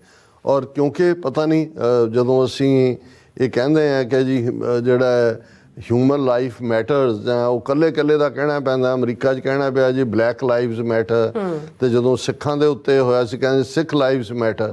ਪਰ ਮੈਨੂੰ ਇਹ ਲੱਗਦਾ ਕਿ ਭਾਈ ਇਹ ਵੀ ਅਲਟੀਮੇਟਲੀ ਜਿਹਦੀ ਕੋਠੀ 'ਚ ਦਾਣੇ ਉਹਦੇ ਕੌਲੇ ਵੀ ਸਿਆਣੇ, ਉਹਨਾਂ ਦੀਆਂ ਲਾਈਵਸ ਹੀ ਮੈਟਰ ਕਰਦੀਆਂ ਨੇ। ਸੁਡਾਨ ਦੇ ਵਿੱਚ ਜਿਹੜੀ ਹੈ ਸਿਵਲ ਵਾਰ ਦੇ ਵਿੱਚ ਅੱਜ ਵੀ ਫਸਿਆ ਹੋਇਆ। ਇਹ ਵੀ ਵੱਡੇ ਜਿਹੜੀਆਂ ਇਵੈਂਟਸ ਜਿਨ੍ਹਾਂ ਨੇ ਦੁਨੀਆ ਨੂੰ ਸ਼ੇਪ ਕੀਤਾ ਉਹਦੇ 'ਚ ਇੱਕ ਹੈ ਅਜ਼ਰਬਾਈਜਾਨ ਔਰ ਅਰਮੀਨੀਆ, ਔਰ ਉਹਨਾਂ ਦੇ ਵਿੱਚ ਵੀ ਨਾਗੋਰਨੋ ਕਰਾਬਾਜ਼ ਜਿਹੜੇ ਝਗੜਾ ਜਿਹੜਾ ਲੈਗੇਸੀ ਕੋਲੋਨੀਅਲ ਪੀਰੀਅਡ ਦੀ ਹੈ, ਅਜ਼ਰਬਾਈਜਾਨ ਨੇ ਉਸ ਨੂੰ ਫਾਈਨਲੀ ਟੇਕ ਓਵਰ ਕੀਤਾ। ਅਰਮੀਨੀਆ ਦੀ ਡਿਫੀਟ ਹੋਈ ਔਰ ਇਹਦੇ ਬਾਵਜੂਦ ਕਿ ਉਹਨਾਂ ਨੇ ਆਪਣਾ ਪੂਰਾ ਟਿਲ ਲਾਇਆ, ਕਾਫੀ ਜਿਹੜੀਆਂ ਨੇ ਉਹ ਕੈਜੁਅਲਟੀਜ਼ ਵੀ ਹੋਈਆਂ, ਪਰ ਅਜ਼ਰਬਾਈਜਾਨ ਨੇ ਉਸ ਖਿੱਤੇ ਦੇ ਵਿੱਚ ਅਰਮੀਨੀਆ ਨੂੰ ਜਿਹੜਾ ਹੈ ਇਸ ਦੇ ਉੱਤੇ ਸ਼ਿਕਸਤ ਦਿੱਤੀ। ਔਰ ਇੱਕ ਮੈਂ ਦੇਖ ਰਿਹਾ ਸੀ ਜਦੋਂ ਅੱਡ ਜਿਨ੍ਹਾਂ ਨੇ ਇਸ ਨੂੰ ਐਨਾਲਾਈਜ਼ ਕੀਤਾ ਕਿ ਵੀ ਭਾਰਤ ਦੇ ਹਵਾਲੇ ਨਾਲ ਕੀ ਆਏਗਾ, ਕਿ ਕੀ ਭਾਰਤ ਨੇ ਆਪਣਾ ਗੱਡਾ ਪਹੁੰਚਾਤਾ ਚੰਦਰਮਾ 'ਤੇ ਆਏਗਾ, ਜਾਂ ਮੋਦੀ ਨੇ 3 ਸੂਬਿਆਂ ਦੀਆਂ ਇਲੈਕਸ਼ਨਾਂ ਜਿੱਤ ਲਈਆਂ ਇਹ ਆਏਗਾ, ਜਾਂ ਭਾਰਤ ਦੀ ਇਕੋਨਮੀ ਜਿਹੜੀ ਹੈ 2 ਟ੍ਰਿਲੀਅਨ ਤੋਂ 2.5 ਟ੍ਰਿਲੀਅਨ ਦੀ ਹੋ ਗਈ ਤੇ ਉਹ ਅਗਲਾ ਕਹਿ ਰਿਹਾ। ਪਰ ਭਾਰਤ ਦਾ ਨਾਂ ਤਾਂ ਆਇਆ, ਪਰ ਇਸ 'ਚ ਆਇਆ ਇੰਡੀਆ ਨਾਓ ਮੋਸਟ ਪੋਪੂਲਸ ਕੰਟਰੀ ਇਨ ਦਾ ਵਰਲਡ। ਨਿਆਣੇ ਜੰਮਣ 'ਚ ਉਹਨਾਂ ਨੇ ਚੀਨ ਨੂੰ ਪਿੱਛੇ ਛੱਡਤਾ।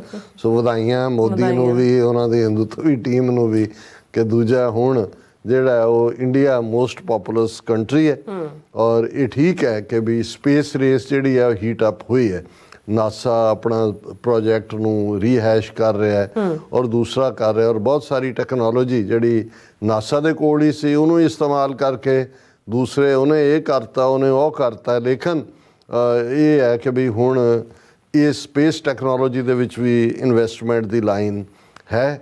ਔਰ ਜੇ ਹੁਣ ਦੁਨੀਆ ਦੇ ਸਿਸਟਮਸ ਦੀ ਗੱਲ ਕਰੀਏ ਤੇ ਇਸ ਨੂੰ ਈਵਨ ਜਿਹੜਾ ਗਲੋਬਲ ਡੈਮੋਕ੍ਰੈਟਿਕ ਰਿਸੈਸ਼ਨ ਇਸ ਲਈ ਅਸੀਂ ਦੇਖਦੇ ਹਾਂ ਕਿ ਕਿਵੇਂ ਲਾਰਜੈਸਟ ਡੈਮੋਕ੍ਰੇਸੀ ਕਹਿਣ ਵਾਲਾ ਭਾਰਤ ਇੱਕ ਪਾਸੇ ਤਾਂ ਐਕਸਪੋਜ਼ ਹੋਇਆ, ਪਰ ਜਿੱਥੇ ਰੋਗ ਸਟੇਟਸ ਦੇ ਵਿੱਚ ਜਾਂ ਉਹਨਾਂ ਵੱਲੋਂ ਹੀ ਜਿਹੜਾ ਇਹ ਟਰਾਂਸਨੈਸ਼ਨਲ ਰਿਪਰੈਸ਼ਨ ਦੀਆਂ ਗੱਲਾਂ ਸੀ, ਹੁਣ ਭਾਰਤ ਵੀ ਉਸ ਖਾਤੇ 'ਚ ਆਇਆ।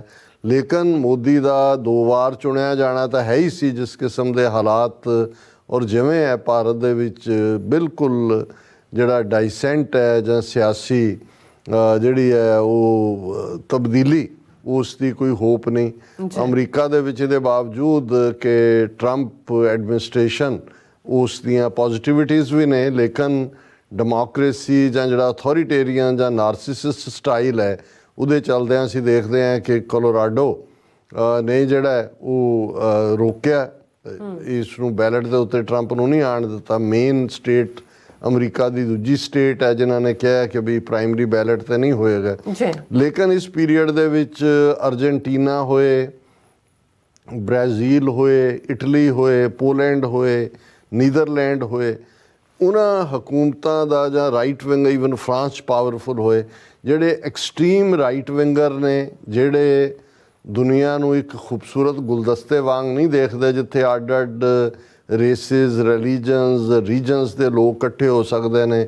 ਸੋ ਕਾਲਡ ਨੈਸ਼ਨਲਿਜ਼ਮ ਦੇ ਥੱਲੇ ਰੇਸਿਜ਼ਮ ਇਹ ਵਾਪਸ ਸਿਰ ਚੁੱਕ ਰਿਹਾ। ਸੋ ਇਹ ਜਿਹੜਾ ਡੈਮੋਕ੍ਰੇਸੀ ਦਾ ਜਾਂ ਜਮਹੂਰੀਅਤ ਦਾ ਸਪੇਸ ਹੈ ਉਹ ਘਟਿਆ, ਜਿਹੜੀ ਇੱਕ ਫਿਕਰ ਵਾਲੀ ਗੱਲ ਹੈ, ਕਿਉਂਕਿ ਅਲਟੀਮੇਟਲੀ ਜਮਹੂਰੀਅਤ ਬੇਸ਼ੱਕ ਜਿਵੇਂ ਕਿਸੇ ਸਿਆਣੇ ਨੇ ਕਿਹਾ ਸੀ ਕਿ it is one of the best systems in the worst systems, ਕਿ ਸਿਸਟਮ ਤਾਂ ਇਹਦੇ 'ਚ ਵੀ ਖਾਮੀਆਂ ਨੇ, ਲੇਕਿਨ ਵਰਸਟ ਸਿਸਟਮਸ ਦੇ ਵਿੱਚ ਇੱਕ ਬੈਸਟ ਸਿਸਟਮ ਹੈ। ਸੋ ਇਹ ਸਪੇਸ ਗਿਆ। ਸੋ ਇਹ ਅਸੀਂ ਗਲੋਬਲ ਚੇਂਜਸ ਦੇਖਦੇ ਹਾਂ। ਔਰ ਸਿੱਖ ਕੌਮ ਦੇ ਹਵਾਲੇ ਨਾਲ ਤਾਂ ਸਾਡੇ ਲਈ ਅਸੀਂ ਸਮਝਦੇ ਹਾਂ ਵੀ 39 ਸਾਲਾਂ ਦੀ ਜੇ ਅਸੀਂ ਖਾਲਿਸਤਾਨ ਦੀ ਸਟਰਗਲ ਜੂਨ 84 ਤੋਂ ਦੇਖੀਏ ਤੇ ਇਹ ਬੇਸ਼ੱਕ ਸ਼ਹਾਦਤਾਂ ਦਾ ਦੌਰ ਵੀ ਹੈ।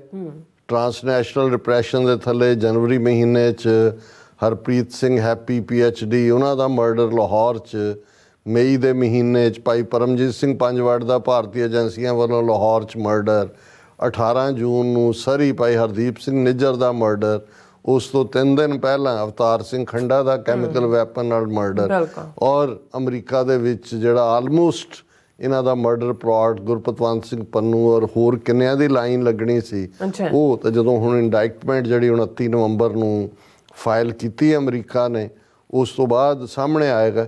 ਲੇਕਿਨ ਅਸੀਂ ਸਮਝਦੇ ਹਾਂ ਵੀ ਡੁੱਲਿਆ ਸ਼ਹੀਦ ਜਿਹੜਾ ਸ਼ਹੀਦਾਂ ਦਾ ਡੁੱਲਿਆ ਖੂਨ ਹੈ। ਅੱਜ ਹੀ ਵੀਰ ਗੋਬਿੰਦਰ ਸਿੰਘ ਉਹਨਾਂ ਨਾਲ ਉਹਨਾਂ ਦੀ ਕਾਲ ਆਈ ਔਰ ਉਹ ਕਾਫੀ ਜਦੋਂ ਵੀ ਉਹਨਾਂ ਨੂੰ ਪ੍ਰੋਗਰਾਮ ਦਾ ਕੋਈ ਪਾਰਟ ਬਹੁਤ ਚੰਗਾ ਲੱਗਿਆ ਫਿਰ ਉਤਸ਼ਾਹ ਹੁੰਦੇ ਨੇ। ਕੱਲ ਦੇ ਪ੍ਰੋਗਰਾਮ ਤੇ ਉਹ ਕਮੈਂਟ ਕਰ ਰਹੇ ਸੀ ਤੇ ਉਹ ਕਹਿਣ ਲੱਗੇ ਕਿ ਭਾਈ ਸ਼ਹੀਦਾਂ ਦਾ ਡੁੱਲਿਆ ਖੂਨ ਰੰਗ ਲਿਆ ਰਿਹਾ। ਮੈਂ ਕਿਹਾ ਵੀ ਇਹ ਬਿਲਕੁਲ ਠੀਕ ਹੈ। ਜਦੋਂ ਕੌਮਾਂ ਜਾਗਰੂਕ ਹੁੰਦੀਆਂ ਨੇ, ਜਿਵੇਂ ਸੰਤ ਪਿੰਡਾਂ ਵਾਲਿਆਂ ਦਾ ਇਹ ਅਖਾਣ ਹੈ ਕਿ ਭਾਈ ਖਾਲਸਾ ਜੀ ਸ਼ਹੀਦਾਂ ਦੇ ਖੂਨ ਦਾ ਹੱਕ ਲੈਣਾ, ਜਦੋਂ ਕੌਮਾਂ ਖਲੋ ਜਾਂਦੀਆਂ ਨੇ ਤੇ ਅਕਾਲ ਪੁਰਖ ਵੀ, ਕਿਉਂਕਿ ਸਿੱਖ ਦੇ ਲਈ ਜਦੋਂ ਅਸੀਂ ਸ਼ਹੀਦ ਦੀ ਗੱਲ ਕਰਦੇ ਹਾਂ ਤੇ ਇਹ ਸਾਡੀ ਗਵਾਹੀ ਗੁਰੂ ਕਲਗੀਧਰ ਪਾਤਸ਼ਾਹ ਦੇ ਦਰਬਾਰ 'ਚ ਹੁੰਦੀ ਹੈ ਕਿ ਪਾਤਸ਼ਾਹ ਅਸੀਂ ਆਏ ਹਾਂ, ਆਪਣਾ ਸਿਰ ਤੇਰੇ ਹਵਾਲੇ ਕੀਤਾ, ਆਪਣੇ ਪੰਥ ਦੀ ਬੋਡੀ ਕਰੋ। ਔਰ ਇਹੀ ਸੀ ਕਿ ਜਦੋਂ 18ਵੀਂ ਸਦੀ ਦੇ ਵੀ ਅਸੀਂ ਉਸ ਮਤੇ ਦੀ ਅਕਾਲ ਤਖਤ ਤੇ ਬਾਬਾ ਗੁਰਬਖਸ਼ ਸਿੰਘ ਔਰ ਉਹਨਾਂ ਦੇ ਸਾਥੀ ਕਿ ਅਸੀਂ ਇਹ ਜਿਹੜਾ ਅਕਾਲ ਪੁਰਖ ਦੇ ਅੱਗੇ ਆਪਣੀ ਸ਼ਹਾਦਤ ਦੇਣ ਲੱਗੇ ਹਾਂ, ਤੁਰਕਨ ਸਿਰ ਦੇ ਝੂਠਾ ਕਰਾਏ, ਫਿਰ ਖਾਲਸੇ ਦੀ ਚਰਚਾ ਹੋਏ, ਪੰਥ ਪਾਤਸ਼ਾਹੀ ਦਾਵਾ ਚਾਹੇ ਜੋਏ, ਕਿ ਭਾਈ ਖਾਲਸੇ ਦੀ ਚਰਚਾ ਪਾਤਸ਼ਾਹੀ ਦਾਵਾ ਅਸੀਂ ਠੋਕ ਰਹੇ ਹਾਂ ਆਪਣੀ ਸ਼ਹਾਦਤ ਦੇ ਨਾਲ। ਸੋ ਅਸੀਂ ਸਮਝਦੇ ਹਾਂ ਵੀ ਜਿਹੜਾ ਸਾਡਾ ਪਾਤਸ਼ਾਹੀ ਦਾਵਾ ਉਹ ਇੰਨਾ ਜ਼ੋਰਦਾਰ ਢੰਗ ਨਾਲ ਠੋਕਿਆ ਗਿਆ ਹੈ। ਔਰ ਇਹ 18 ਸਤੰਬਰ ਨੂੰ ਜਸਟਿਨ ਟਰੂਡੋ ਪਾਰਲੀਮੈਂਟ 'ਚ ਭਾਰਤੀ ਸਟੇਟ ਨੂੰ ਇਸ ਦੇ ਲਈ ਜ਼ਿੰਮੇਵਾਰ ਦੱਸਦੇ ਨੇ। ਔਰ ਉਸ ਤੋਂ ਬਾਅਦ ਅਸੀਂ ਦੇਖ ਰਹੇ ਹਾਂ ਹੁਣ RCMP ਬੜੀ ਕਲੋਜ਼ ਹੈ, ਉਹਨਾਂ ਕਲਪਰਿਟਸ ਨੂੰ ਫੜਨ ਲਈ ਵੀ ਅਮਰੀਕਾ 'ਚ ਕਿੰਨੀ ਵੱਡੀ ਤਬਦੀਲੀ ਹੋਈ।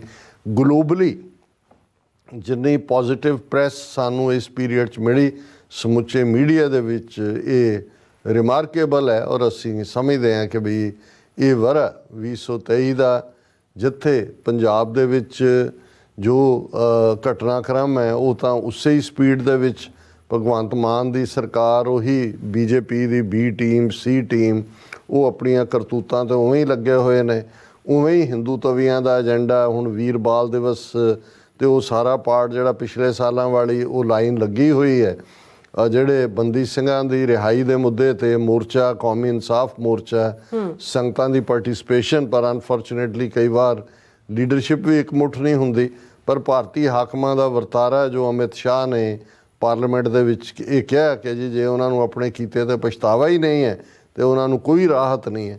ਉਹੀ ਵਜ਼ੀਰ ਖਾਨ ਦੀ ਬੋਲੀ ਜਿਹੜੀ ਸਰਹੰਦ ਦੇ ਵਿੱਚ ਸੀ, ਉਹੀ ਮੋਦੀ ਅਮਿਤ ਸ਼ਾਹ ਦੀ ਹੈ। ਸੋ ਉੱਥੇ ਉਹਨਾਂ ਦਾ ਉਹ ਆਪਣੇ ਲੱਗੇ ਹੋਏ ਨੇ ਕੰਮ ਦੇ ਉੱਤੇ। ਭਾਈ ਅੰਮ੍ਰਿਤਪਾਲ ਸਿੰਘ ਔਰ ਉਹਨਾਂ ਦੇ ਸਾਥੀ ਸਿੰਘਾਂ ਦੀ ਗ੍ਰਿਫਤਾਰੀ ਜਿਹੜੀ ਇਸ ਵਰ੍ਹੇ 'ਚ ਉੱਥੇ ਸਭ ਤੋਂ ਵੱਡੀ ਉਹ ਡਿਵੈਲਪਮੈਂਟ ਜਿਹੜੀ ਕਿ ਇੱਕ ਉਹਨਾਂ ਨੇ ਪੰਜਾਬ ਦੇ ਵਿੱਚ ਅੰਮ੍ਰਿਤ ਛਕਾਓ ਲਹਿਰ, ਨਸ਼ੇ ਛਡਾਓ ਲਹਿਰ ਸ਼ੁਰੂ ਕੀਤੀ। ਲੇਕਿਨ ਇਸ ਸਭ ਦੇ ਬਾਵਜੂਦ ਉਹ ਵੀ ਵਾਪਸ ਉਹਨਾਂ ਦੇ ਮਾਤਾ ਪਿਤਾ ਕੰਸਰਨਡ ਉਹਨਾਂ ਨੇ ਖਾਲਸਾ ਵਹੀਰ ਨੂੰ ਜਾਰੀ ਰੱਖਿਆ। ਇਹ ਡਿਵੈਲਪਮੈਂਟਸ ਵੀ ਕਿਉਂਕਿ ਬਹੁਤ ਸਾਰਾ ਪੰਜਾਬ ਦੇ ਵਿੱਚ ਆਜ਼ਾਦੀ ਮਾਰਚ ਵੀ ਅੰਮ੍ਰਿਤਸਰ ਦੇ ਵਿੱਚ ਹੋਇਆ, ਬਠਿੰਡੇ ਦੇ ਵਿੱਚ ਟਰਾਂਸਨੈਸ਼ਨਲ ਜਿਹੜੀ ਰਿਪਰੈਸ਼ਨ ਇਹਦੇ ਖਿਲਾਫ, ਔਰ ਈਵਨ ਸਰ ਸਿਮਰਨਜੀਤ ਸਿੰਘ ਮਾਨ ਦੀ ਬੁਲੰਦ ਆਵਾਜ਼, ਦਲ ਖਾਲਸਾ ਦੀ ਬੁਲੰਦ ਆਵਾਜ਼ ਹੁਣ ਵੀ ਜਿਹੜੀ ਹੈ ਮੀਰੀ ਪੀਰੀ ਕਾਨਫਰੰਸ ਫਤਿਹਗੜ੍ਹ ਸਾਹਿਬ 'ਚ ਹੋਈ। ਸੋ ਉਸ ਦੇ ਨਾਲ ਇਹ ਜਿਹੜੀ ਡਾਇਸਪੋਰਾ ਸਿੱਖਾਂ ਦੀ ਤਾਕਤ, ਔਰ ਉਹਦੇ 'ਚ on the top of it Khalistan referendum, ਕਿਉਂਕਿ ਖਾਲਿਸਤਾਨ ਰੈਫਰੈਂਡਮ ਪਿਛਲੇ ਵਰ੍ਹੇ ਦੇ ਵਿੱਚ ਜਿਹੜਾ ਹੁਣ 2023 ਪਿਛਲਿਆਂ ਦੇ ਵਿੱਚ ਹੀ ਆ ਗਿਆ।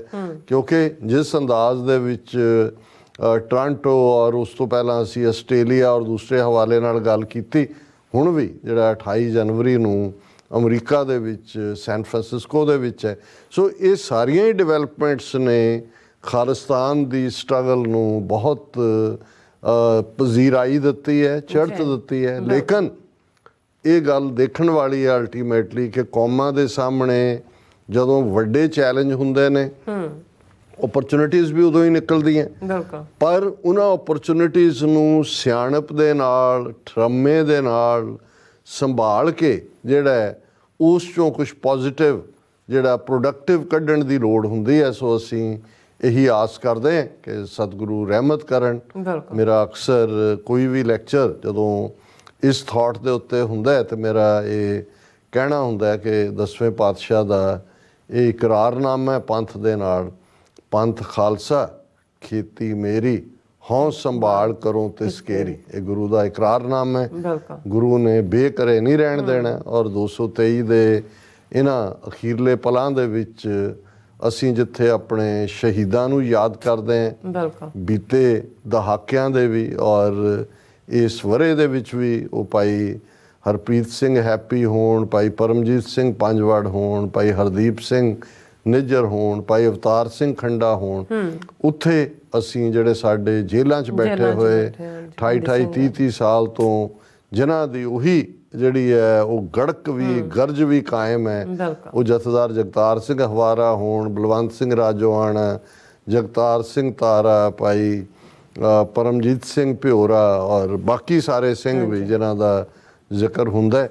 ਅਸੀਂ ਇਸ ਨਵੇਂ ਵਰੇ ਦੇ ਉੱਤੇ, ਹਾਲਾਂ ਇਹ ਵੀ ਇਹਨਾਂ ਦਾ ਹੀ ਜਿਨ੍ਹਾਂ ਦਾ ਰਾਜ ਭਾਗ ਹੈ ਉਹਨਾਂ ਦਾ ਹੀ ਵਰ ਹੈ, ਅਸੀਂ ਗੱਲ ਕਰਾਂਗੇ ਨਵੇਂ ਵਰੇ ਦੇ ਵਿੱਚ ਜਦੋਂ ਆਵਾਂਗੇ ਕਿ ਭਾਈ ਇਹ ਜਿਹੜਾ ਇੱਕ ਵਰੇ ਨੂੰ ਅਲਵਿਦਾਈ ਹੈ ਔਰ ਦੂਸਰੇ ਪਾਸੇ ਸਤਿਗੁਰੂ ਦੇ ਚਰਨਾਂ 'ਚ ਕੌਮ ਜਿੱਥੇ ਸਰਬੱਤ ਦੇ ਭਲੇ ਦੀ ਅਰਦਾਸ ਕਰੇਗੀ, ਉੱਥੇ ਗੁਰੂ ਤੋਂ ਰਾਜ ਭਾਗ ਦੀ ਬਖਸ਼ਿਸ਼ ਜਿਹੜਾ ਟੁੱਟ ਕੇ ਸਤਿਗੁਰੂ ਬਖਸ਼ਦੇ ਨੇ, ਇਹ ਵੀ ਅਰਦਾਸ ਕਰੇ। ਖਾਲਿਸਤਾਨ ਜ਼ਿੰਦਾਬਾਦ। ਜੀ ਰਾਜ ਸਾਹਿਬ ਤੁਹਾਡਾ ਬਹੁਤ ਬਹੁਤ ਸ਼ੁਕਰੀਆ। ਸੋ ਅਥਲੇ ਨੇ ਬ੍ਰੇਕ ਤੇ ਜਾਣ ਤੋਂ ਪਹਿਲਾਂ ਅਸੀਂ ਆਪਣੇ ਦਰਸ਼ਕਾਂ ਤੇ ਸਰੋਤਿਆਂ ਨੂੰ ਅਪੀਲ ਤੇ ਬੇਨਤੀ ਕਰਦੀ ਹੈ ਵਿਊਅਰਸ, ਜਿਸ ਤਰ੍ਹਾਂ ਕਿ ਤੁਸੀਂ ਜਾਣਦੇ ਹੋ ਕਿ ਟੀਵੀ 84 ਇੱਕ ਪੰਥਕ ਚੈਨਲ ਹੈ ਔਰ ਟੀਵੀ 84 ਦੀ ਚੜ੍ਹਦੀ ਕਲਾ ਲਈ ਵੱਧ ਤੋਂ ਵੱਧ ਡੋਨੇਟ ਕਰੋ। ਡੋਨੇਟ ਕਰਨ ਲਈ ਸਾਡੀ ਵੈਬਸਾਈਟ tv4.tv ਤੇ ਜਾ ਕੇ ਪੇਪਲ ਦੀ ਵਰਤੋਂ ਕਰਕੇ ਵਨ ਟਾਈਮ ਡੋਨੇਟ ਕਰ ਸਕਦੇ ਹੋ, ਮੰਥਲੀ ਡੋਨੇਟ ਵੀ ਕਰ ਸਕਦੇ ਹੋ।